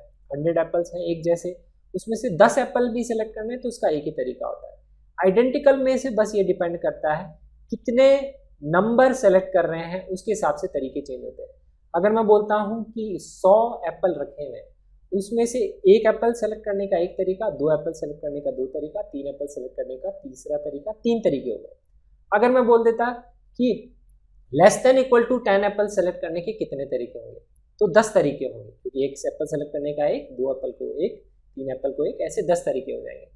तो वो नंबर ऑफ वेज डिपेंड करते नहीं है, एक बारी में सिलेक्शन करने का एक ही तरीका होता है। तो जब हम आइडेंटिकल में से सिलेक्शन करके अरेंजमेंट यहाँ पे करते हैं तो दोनों आइडेंटिकल हैं, या फिर यहाँ पे 2 आइडेंटिकल हैं 2 डिफरेंट है, या फिर 2 के 2 पेयर हैं, या चारों डिफरेंट है, ये 3 केस हो सकते हैं, वो सारे केस लेने पड़ेंगे। तो इसके केस में हम केसेस कैसे बनाते हैं, आप डिफरेंट और आइडेंटिकल का कॉम्बिनेशन बनाते हैं सिलेक्शन करते वक्त। पहला केस हम सबसे सिंपल लेते हैं कि चारों के चारों डिफरेंट आप सेलेक्ट कर लो, आइडेंटिकल एक भी सेलेक्ट मत करो। सबसे सिंपल केस यही होता है। 4 डिफरेंट कैसे सेलेक्ट करेंगे, तो जब मैं डिफरेंट की बात करता हूँ तो आइडेंटिकल का आप ये सोचिए ये है ही नहीं, ये है ही नहीं। आपके पास 1 2 3 4 5 टोटल 5 है, उसी में से आपको 4 सेलेक्ट करने हैं, क्योंकि अगर इन 5 में से 4 सेलेक्ट हो गए, ये तो क्या है एक्स्ट्रा दिए हुए, उसका कोई फायदा नहीं है। इन 5 में से अगर आप 4 सेलेक्ट कर लेंगे, 5 डिफरेंट टाइप में से 4 different type, 5C4 number of veg, तो उतने तरीके से आप सिलेक्शन कर सकते हैं 5 में से 4 डिस्टिंक्ट का। फिर उन 4 का अरेंजमेंट 4 जगह देखेंगे तो आंसर आएगा मल्टीप्लाइड बाय 4 फैक्टोरियल। इतने तरीके से फिर आप उसका अरेंजमेंट कर सकते हैं, उतने तरीके से फिर आपके नंबर ऑफ वर्ड्स यहाँ पे बन सकते हैं। अब ऐसे क्वेश्चन बनाए जाते हैं, like part of A question भी कई बार दिया होता है कि आपको बैरक मैटर में से इसमें से 4 लेटर का वर्ड बनाना है, कि इसमें से 2 एक जैसे हों और 2 डिफरेंट हो। ऐसा भी कई बार क्वेश्चन होता है, क्वेश्चन में इतना सही दिया हुआ 1 पार्ट, छोटा क्वेश्चन, इसमें क्या है सारे पार्ट लेने पड़ेंगे। तो डिफरेंट और आइडेंटिकल के आप 2 पार्ट्स बनाएंगे, आइडेंटिकल का नंबर चेंज करते जाएंगे, डिफरेंट का नंबर चेंज होगा, ऐसे इजी होता है केसेस बनाना। तो अब हम बनाएंगे डिफरेंट और आइडेंटिकल का। आइडेंटिकल लेंगे तो 2 एक जैसे हो सकते हैं, या तो दोनों आर हो या दोनों ए। तो आइडेंटिकल में बोलेंगे हम एक पेयर हमने सेलेक्ट कर लिया, इसके हिसाब से 2 एक जैसे। तो अगर 2 यहाँ सेलेक्ट हो गए तो रिमेनिंग 2 होंगे डिफरेंट, वो वहां से सेलेक्ट करेंगे। नेक्स्ट केस हम ये लेंगे। अब एक पेयर हम कैसे सिलेक्ट कर सकते हैं, या तो दोनों ये कलर के हों या दोनों ये कलर के हों, तो 2 ही तरीके यहाँ हो सकते हैं। या आप ये बोल सकते हैं कि 2 एक जैसे होने वाले कितने टाइप्स हैं, 2 टाइप्स हैं, तो 2 में से कोई भी एक टाइप सेलेक्ट कर लो, जिसको आप 2C1 भी बोल सकते हो, वैसे भी आप इसको लिख सकते हो। उसके बाद में जैसे ही आपने एक टाइप सेलेक्ट कर लिया, सपोज ये टाइप आपने सेलेक्ट कर लिया, अब रिमेनिंग जो 2 डिफरेंट सेलेक्ट करने हैं वो आप किस में सेलेक्ट करेंगे, remaining 4 different types of letter, क्योंकि एक टाइप आपका ऑलरेडी सेलेक्ट हो गया है। तो रिमेनिंग 4 में से अगर आप सेलेक्ट करेंगे यहाँ पे तो आएगा 4C2। अगर आपने ये ले लिया है तो भी आपका 4C2 ही आएगा। तो 2C1 हो गया, मतलब 2 टाइप्स में से आइडेंटिकल में से एक टाइप सेलेक्ट कर लिया, और रिमेनिंग 4 टाइप्स में से फिर हम 2 टाइप्स यहाँ पे सेलेक्ट कर लेंगे डिफरेंट के लिए, उसको मल्टीप्लाई कर लेंगे तो नंबर ऑफ वेज। और उसका फिर आप अरेंजमेंट लिखेंगे तो आपको पता है 2 एक जैसे हैं, बाकी 2 डिफरेंट है, तो आएगा 4 फैक्टोरियल बाय 2 फैक्टोरियल, यहाँ पे number of ways of arrangement आ जाएंगे। तो इतने वर्ड्स वो हो गए। तो हो सकता है ऐसा ही क्वेश्चन सिंपल एक पार्ट एग्जाम में आ जाए। नेक्स्ट है यहाँ पे केस लेंगे डिफरेंट और आइडेंटिकल का। तो आइडेंटिकल हो सकता है दोनों के दोनों पेयर आपके आइडेंटिकल सिलेक्शन हो जाए, तो दोनों के दोनों पेयर सेलेक्ट हो जाए, तो मतलब 4 तो हो गए आइडेंटिकल, 4 आइडेंटिकल हो गए तो डिफरेंट फिर 0 ही होगा। 4 आइडेंटिकल सेलेक्ट करने का कितना तरीका है, उसको अगर आप यहाँ पे लिखना चाहेंगे तो 2 हैं, दोनों में से दोनों टाइप सेलेक्ट करने हैं, तो 2C2 लिख सकते हैं। आप बोल सकते हैं एक ही तरीका है कि चारों के चारों आइडेंटिकल हमने सेलेक्ट कर लिए, लेकिन अरेंजमेंट का लिखेंगे तो आएगा 4 फैक्टोरियल अपॉन 2 फैक्टोरियल 2 फैक्टोरियल, क्योंकि इसका अरेंजमेंट देना पड़ेगा, तभी नंबर ऑफ वेज ऑफ वहाँ पे आएंगे। अब अगर आप इसको और इसको और इसको ऐड कर देंगे तो टोटल नंबर ऑफ वेज आ जाएंगे, total number of 4 letter word जो आप बना सकते हैं। तो ऐसे हमेशा केसेस लेने होते हैं आइडेंटिकल में से जब भी सिलेक्शन करना है। तो डिफरेंट आइडेंटिकल आप 2 कॉलम बनाइए और उसमें वैल्यूज पुट करते जाइए, इस तरह से केसेस लीजिए। आइडेंटिकल में से जब भी सिलेक्शन करेंगे तो टाइप ऑफ आइडेंटिकल लेटर्स कितने हैं उस पर डिपेंड करेगा, तो हमेशा डिफरेंट टाइप्स पर डिपेंड करता है, ध्यान रखिए। और अगर एक टाइप सेलेक्ट हो जाता है तो दूसरे को भूलना नहीं है, वो रेड वाला यहाँ पे भी आ सकता है डिफरेंट में, अगर उसको एज ए सिंगल ऑब्जेक्ट की तरह आप ट्रीट करेंगे तो। अब हम यहाँ पे नेक्स्ट और लास्ट इंपॉर्टेंट टाइप कवर करते हैं कि आइडेंटिकल ऑब्जेक्ट्स को आप डिवाइड और डिस्ट्रीब्यूट कैसे करते हैं। लास्ट टाइप में हमने डिस्कस किया था कि उसको सेलेक्ट और अरेंज कैसे करते हैं, इसमें डिवाइड और डिस्ट्रीब्यूट कैसे करते हैं। तो इसमें क्या करना है, आपको सेलेक्ट और अरेंज नहीं करना है, क्योंकि सिलेक्शन में क्या है नंबर ऑफ ऑब्जेक्ट्स कम हो जाती हैं, फिर उसको अरेंज आपको करना है। इसमें डिवाइड और डिस्ट्रीब्यूट करना है। जैसे अगर मैं आपको बोलता हूँ 10 एप्पल्स हैं और आपको 5 स्टूडेंट्स में डिस्ट्रीब्यूट करने हैं, तो आप क्या करेंगे, यहाँ पे 10 एप्पल्स को अलग अलग बॉक्सेस में डालेंगे और 5 बॉक्सेस बना के स्टूडेंट्स को दे देंगे। इसी तरह से आप उसको डिवाइड और डिस्ट्रीब्यूट करेंगे। तो उसका तरीका होता है, एक फास्ट तरीका होता है आइडेंटिकल ऑब्जेक्ट्स के लिए। डिस्टिंक्ट ऑब्जेक्ट्स का फॉर्मूला मैंने नंबर ऑफ फंक्शंस में आपको बताया था कैसे करते हैं। तो हमेशा क्वेश्चन में ध्यान से पढ़िए और आइडेंटिकल ऑब्जेक्ट्स क्या हिंट होते हैं, किस टाइप के क्वेश्चन है, ये भी मैं आपको यहाँ आइडिया देता हूँ। पहले उसका मेथड समझ लेते हैं। तो जब भी आइडेंटिकल ऑब्जेक्ट्स को डिस्ट्रीब्यूट किया जाता है डिफरेंट ऑब्जेक्ट्स में, डिफरेंट बॉक्सेस में, तो number of objects he important होती है। क्योंकि देखिए, अगर मैं बोल रहा हूँ कि यहाँ पे 10 एप्पल हैं और 5 बॉक्सेस में डालना है, तो एक बॉक्स में मैंने 3 एप्पल डाली, एक बॉक्स में मैंने 2 एप्पल डाली, बाकी जो 3 बॉक्सेस हैं उसमें 2, 2 और 1 ऐसे मैंने 5 बॉक्सेस बना लिए। तो यहाँ पे 5 बॉक्सेस में लाके 10 एप्पल्स वहाँ पे होगी, लेकिन उसमें वो डिपेंड ये करता है कि हर बॉक्स में कितनी एप्पल है, उसका ज़्यादा इंपॉर्टेंस है। उसी हिसाब से बॉक्स का क्या है, सिग्निफिकेंस है डिस्ट्रीब्यूशन की करते वक्त। तो ये चीज़ इंपॉर्टेंट है। तो डिवीजन जो है वो इंपॉर्टेंट है नंबर ऑफ ऑब्जेक्ट्स से, क्योंकि ऑब्जेक्ट तो सारी आइडेंटिकल है तो उससे फर्क नहीं पड़ेगा। तो number of objects he importance होता है। तो इसका एक इंपॉर्टेंट मेथड होता है पार्टीशन मेथड, उसको समझते हैं कैसे अप्लाई किया जाता है। तो अगर n ऑब्जेक्ट्स को r बॉक्सेस में डिस्ट्रीब्यूट किया जाता है जिसमें n आइडेंटिकल ऑब्जेक्ट हैं एक जैसी, तो r बॉक्सेस में डिस्ट्रीब्यूट करने का तरीका होता है, आप इन n आइडेंटिकल ऑब्जेक्ट्स के बीच में क्या करते हैं, पार्टीशंस बनाते हैं। जितने बॉक्सेस में डिस्ट्रीब्यूट करना है उससे एक कम पार्टीशन यहाँ पे बनाया जाता है। पार्टीशन बनाने से होता क्या है, देखिए, जितने भी बॉक्सेस हैं पार्टीशन के हिसाब से उसमें नंबर ऑफ ऑब्जेक्ट्स डिफाइन हो जाती है। जो पहला पार्टीशन है उससे पहले जितनी ऑब्जेक्ट्स हैं वो फर्स्ट बॉक्स में जाएंगी, पहले और सेकंड पार्टीशन के बीच में जितनी ऑब्जेक्ट्स हैं वो सेकंड बॉक्स में जाएंगी, फिर ये थर्ड बॉक्स में जाएगी एंड सो ऑन। तो आप नोटिस करिए, मैंने r-1 पार्टीशन इसलिए बनाया क्योंकि ये 1, 2 और ये r-1 पार्टीशन के हिसाब से r-1 बॉक्सेस का तो ये हो जाएगा, और इससे पहले जितने भी ऑब्जेक्ट्स हैं वो फर्स्ट वाले बॉक्स में चली जाएगी। इसीलिए नंबर ऑफ पार्टीशन हमने r-1 किए। इजी तरीका समझने का ये कि सपोज मानिए कि 5 ऑब्जेक्ट्स हैं ए और इसको अगर आपको 2 बॉक्सेस में डिस्ट्रीब्यूट करना है, तो अगर आपको 5 ऑब्जेक्ट्स को 2 बॉक्सेस में डिस्ट्रीब्यूट करना है तो आप क्या करेंगे, एक पार्टीशन बनाएंगे, एक ही बनाएंगे क्योंकि एक बनाते ही 2 बॉक्सेस अपने आप बन गए, सीधे डिस्ट्रीब्यूट हो गए। अगर आपको इन 5 ऑब्जेक्ट्स को 3 बॉक्सेस में डिस्ट्रीब्यूट करना तो आप बनाते 2 पार्टीशन, क्योंकि 2 बनाते ही 3 बॉक्सेस का डिस्ट्रीब्यूशन हो गया। तो इसीलिए जितने बॉक्सेस में डिस्ट्रीब्यूट करना है उसका कम 1 लेस पार्टीशन आपको क्रिएट करना होता है। अब आप डिस्ट्रीब्यूट कैसे करते हैं इसको, तो ये तो मैंने यहाँ पे कर दिया डिवाइड। अब इसको डिस्ट्रीब्यूट करने का तरीका क्या है, इसके नंबर ऑफ वेज ऑफ आप अरेंजमेंट यहाँ पे निकाल लेंगे। किसको अरेंजमेंट निकाल लेंगे कि कितने तरीके हो सकते हैं, क्योंकि ज़रूरी नहीं कि पहले बॉक्स में 1 आए, दूसरे में 2 आए, तीसरे में 2 आए। तो अब हम बोलेंगे कि जितने पार्टीशन आपने क्रिएट किए हैं उन पार्टीशंस को आप मूव कर सकते हैं।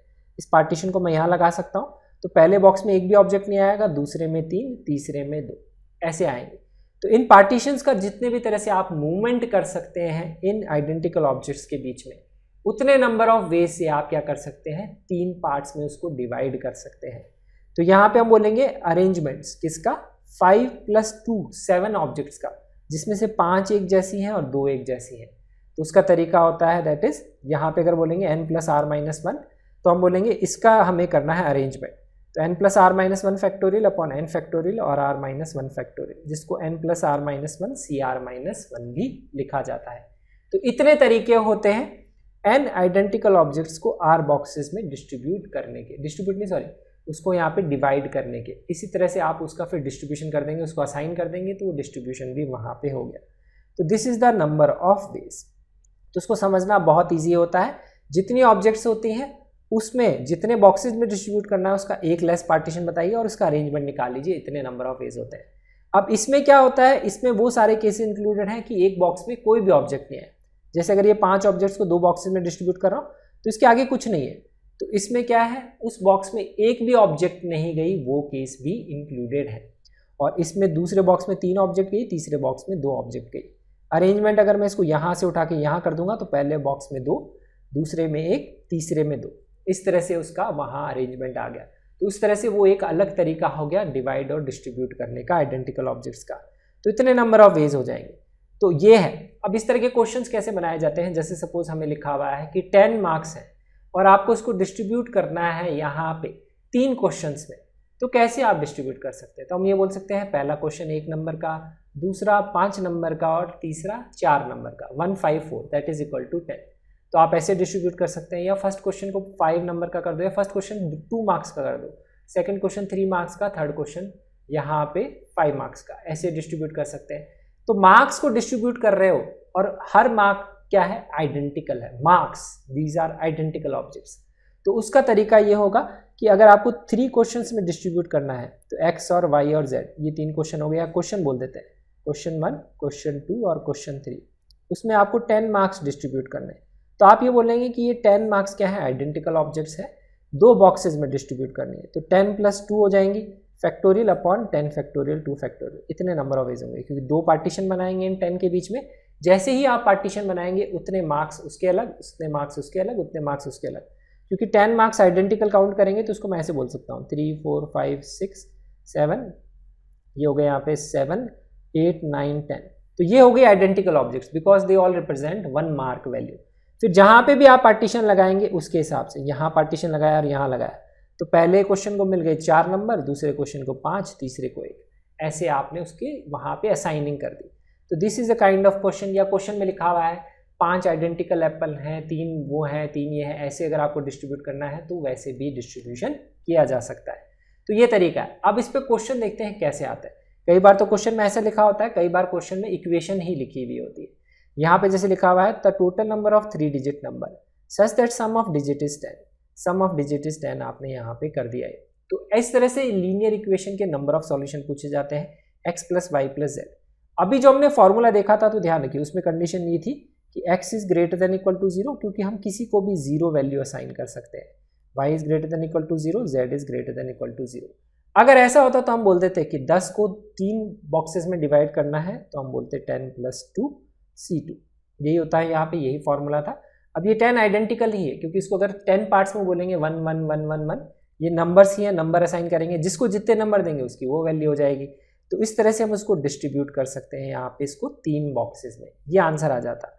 लेकिन अब ध्यान रखिए इसमें क्वेश्चंस में डिफरेंट कंडीशन होती है। जैसे यहाँ पे देखिए क्वेश्चन में लिखा हुआ है कि x जो है वो 0 नहीं हो सकता। कैसे लिखा हुआ है? क्योंकि हमें पता है x 1 ही होगा या 1 से बड़ा होगा, क्योंकि अगर x 0 हो जाएगा तो 3 डिजिट नंबर बनेगा नहीं। y और z कुछ भी हो सकता है, 0 भी हो सकता है और उससे बड़ा भी हो सकता है। तो इस तरह से जब भी कंडीशन होती है कि वैसे तो अगर तीनों में ग्रेटर देन इक्वल टू 0 होता तो 10 + 2 c2 हो जाता, लेकिन अगर कोई भी वैल्यू किसी से बड़ी है तो उसको हम कैसे लिखते हैं? x - 1 greater than equal to 0। तो हम बोलते हैं t डिफाइन करते हैं x - 1 को, तो x की जगह हम 1 + t पुट कर देते हैं यहाँ पे। तो उसका मतलब क्या है? x की मिनिमम वैल्यू 1 है, तो आपने क्या बोला? इसको 1 दे दो। इसको जैसे ही 1 दिया तो यहाँ पे 9 रह जाएगा, तो आप बोलेंगे t + y + z equal to 9। इसके नंबर ऑफ सॉल्यूशन निकालो, जहाँ पे t greater than equal to 0 है, y भी और z भी, इसका हमें फॉर्मूला पता है 9 + 2 c2, ऐसे ही बोल सकते हैं, या 9 + 2 फैक्टोरियल अपॉन 9 फैक्टोरियल 2 फैक्टोरियल। इतने नंबर ऑफ वेज होते हैं। तो ध्यान रखिए इसमें x और y और z क्या है? They are whole number. ऐसे डिफरेंट क्वेश्चंस बनाए जाते हैं, इसकी इक्वेशन के नंबर ऑफ सॉल्यूशन निकालो, तो उसमें वो लिख लेता है कि x y z तीनों क्या है? Natural number. अगर तीनों नेचुरल नंबर है तो x greater than 1, y greater than equal to 1, z greater than equal to 1, ये होगा। तो उसको मैं कैसे ध्यान रखता हूँ? तीनों की मिनिमम वैल्यू 1 है, तो तीनों को 1 दे दो। आप ये बोलेंगे फिर हमें जो इक्वेशन के सॉल्यूशन निकालने हैं that is a + b + c equal to 7, क्योंकि तीनों को अगर मैंने 1 दे दिया तो यहाँ पे 10 में से तीनों 1 तो चले गए, तो बच गई 7 ऑब्जेक्ट। अब 7 ऑब्जेक्ट को 3 बॉक्सेस में डिस्ट्रीब्यूट करना है कि कम से कम ग्रेटर देन इक्वल टू 0 होना चाहिए, तो हम बोलेंगे उस केस में 7 + 2 c2, ये फॉर्मूला हम लगा लेंगे, ऐसे आंसर निकालेंगे। अगर क्वेश्चन लिखा होता कि x y z तीनों क्या है? इवन नंबर है। अगर इवन नंबर लिखा होता तो आप बोल देते हैं यहाँ पे 2a 2b 2c तीनों इवन नंबर है, आप ऐसे लिख लेते इक्वल टू 10। इस तरह से क्वेश्चन बनाए जाते हैं, तो हम बोलते हैं a + b + c equal to 5। फिर उसके नंबर ऑफ वेज आप निकाल लेते, क्योंकि ये 2a होता तो ये हो जाता 5 + 2 c2। ऐसे नंबर ऑफ वेज आप निकाल सकते हैं। तो ऐसे क्वेश्चन बनाए जाते हैं इस तरह से यहाँ पे लीनियर इक्वेशन के। अब इसमें एक अच्छा क्वेश्चन बनाया गया था दैट इज 2021 में, जिसमें प्रोडक्ट के हमें पॉजिटिव इंटीग्रल सॉल्यूशंस निकालने थे। तो प्रोडक्ट की अगर हम बात करते हैं तो इसमें कैसे बनेगा? तो इसके केस में क्या होगा? आपको सबसे पहले जो राइट में नंबर है उसके आप निकालेंगे प्राइम फैक्टर, तो वो 2³ और 3 की पावर 1 आएगा। तो अब हमें पता है x y z जो भी होगा, जितने भी सॉल्यूशन होंगे, मतलब x y z के कितने पेयर होंगे, जो भी x होगा उसमें भी 2 की पावर और 3 की पावर ही होना चाहिए, y में भी 2 की पावर 3 की पावर, z में भी 2 की पावर 3 की पावर। तो ये मैंने यहाँ पे डिफाइन कर ली, 2 की पावर p, q और r, 3 की पावर a, b और c। अब यहाँ पे ये जो इक्वेशन है इसको मैं लिख सकता हूँ 2 की power p plus Q plus R, क्योंकि x y z यही आएगा, और उसमें p plus Q plus R कितना होना चाहिए, 3 होना चाहिए। ऐसे हम प्रोडक्ट वाले क्वेश्चन सॉल्व कर सकते हैं। और 3 की पावर में देखेंगे a प्लस बी प्लस सी, वो होना चाहिए 1, क्योंकि लेफ्ट और राइट में जो है प्राइम फैक्टर की पावर तो मैच करनी चाहिए। अब p plus Q plus R equal to 3 होना चाहिए, तो इसमें p जो है वो ग्रेटर देन इक्वल टू 0 हो सकता है, क्योंकि अगर p 0 हो जाएगा तो ये 1 हो जाएगा, तो वो पॉसिबल है यहाँ पे। q भी greater than equal to 0, r भी ग्रेटर देन इक्वल टू 0। तो अब ये वैसे ही क्वेश्चन हो गया, 3 आइडेंटिकल ऑब्जेक्ट्स को 3 बॉक्सेस में डिस्ट्रीब्यूट करना है, तो 2 पार्टीशन बनाएंगे, 3 प्लस 2 C2 या 3 plus 2 factorial upon 3 factorial 2 factorial answer आ जाएगा। इसके लिए लिखेंगे तो a plus B plus C equal to 1, तो यहाँ पे आ जाएगा, एक ऑब्जेक्ट को 3 बॉक्सेस में डिवाइड करना है तो 2 पार्टीशन बनाएंगे, तो 1 plus 2 factorial upon 1 factorial 2 factorial, या आप बोल सकते हैं इसको लिख सकते हैं 1 प्लस 2 3 C2, आप इसको ऐसे भी लिख सकते हैं 3 नंबर ऑफ वेज। तो इसके नंबर ऑफ सॉल्यूशंस निकालने थे, तो ये वैल्यू आ जाएगी दैट इज इक्वल टू 10, इसके नंबर ऑफ सॉल्यूशंस हो जाएंगे 3, तो यहाँ पे 5C2, ये 10 हो जाएगा, ये हो जाएगा 3C2 3, तो नंबर ऑफ वेज कितने होंगे, इसके जितने सॉल्यूशन होंगे और मल्टीप्लाइड बाय इसके जितने सॉल्यूशन, क्योंकि उसी हिसाब से आएंगे दैट इज 30। तो total number of positive integral solutions इतने होंगे। तो इस तरह से इसको सॉल्व कर सकते हैं। तो ये ध्यान रखेंगे, इस टाइप के क्वेश्चंस एग्जाम में बनाए जा सकते हैं डिवीजन और डिस्ट्रीब्यूशन ऑफ आइडेंटिकल ऑब्जेक्ट्स पे। तो ये हमारा यहाँ पे पीएमसी का जो भी था रिवीजन था, प्रीवियस ईयर क्वेश्चन का एनालिसिस था, इंपॉर्टेंट पॉइंट्स का रिवीजन कंप्लीट हो गया। अगर आपको ये वीडियो अच्छा लगे तो लाइक जरूर करिएगा, शेयर करिएगा अपने फ्रेंड्स के साथ में, और सब्सक्राइब करना मत भूलिएगा हमारा YouTube channel. Thank you so much for watching this video and I will see you in the next video.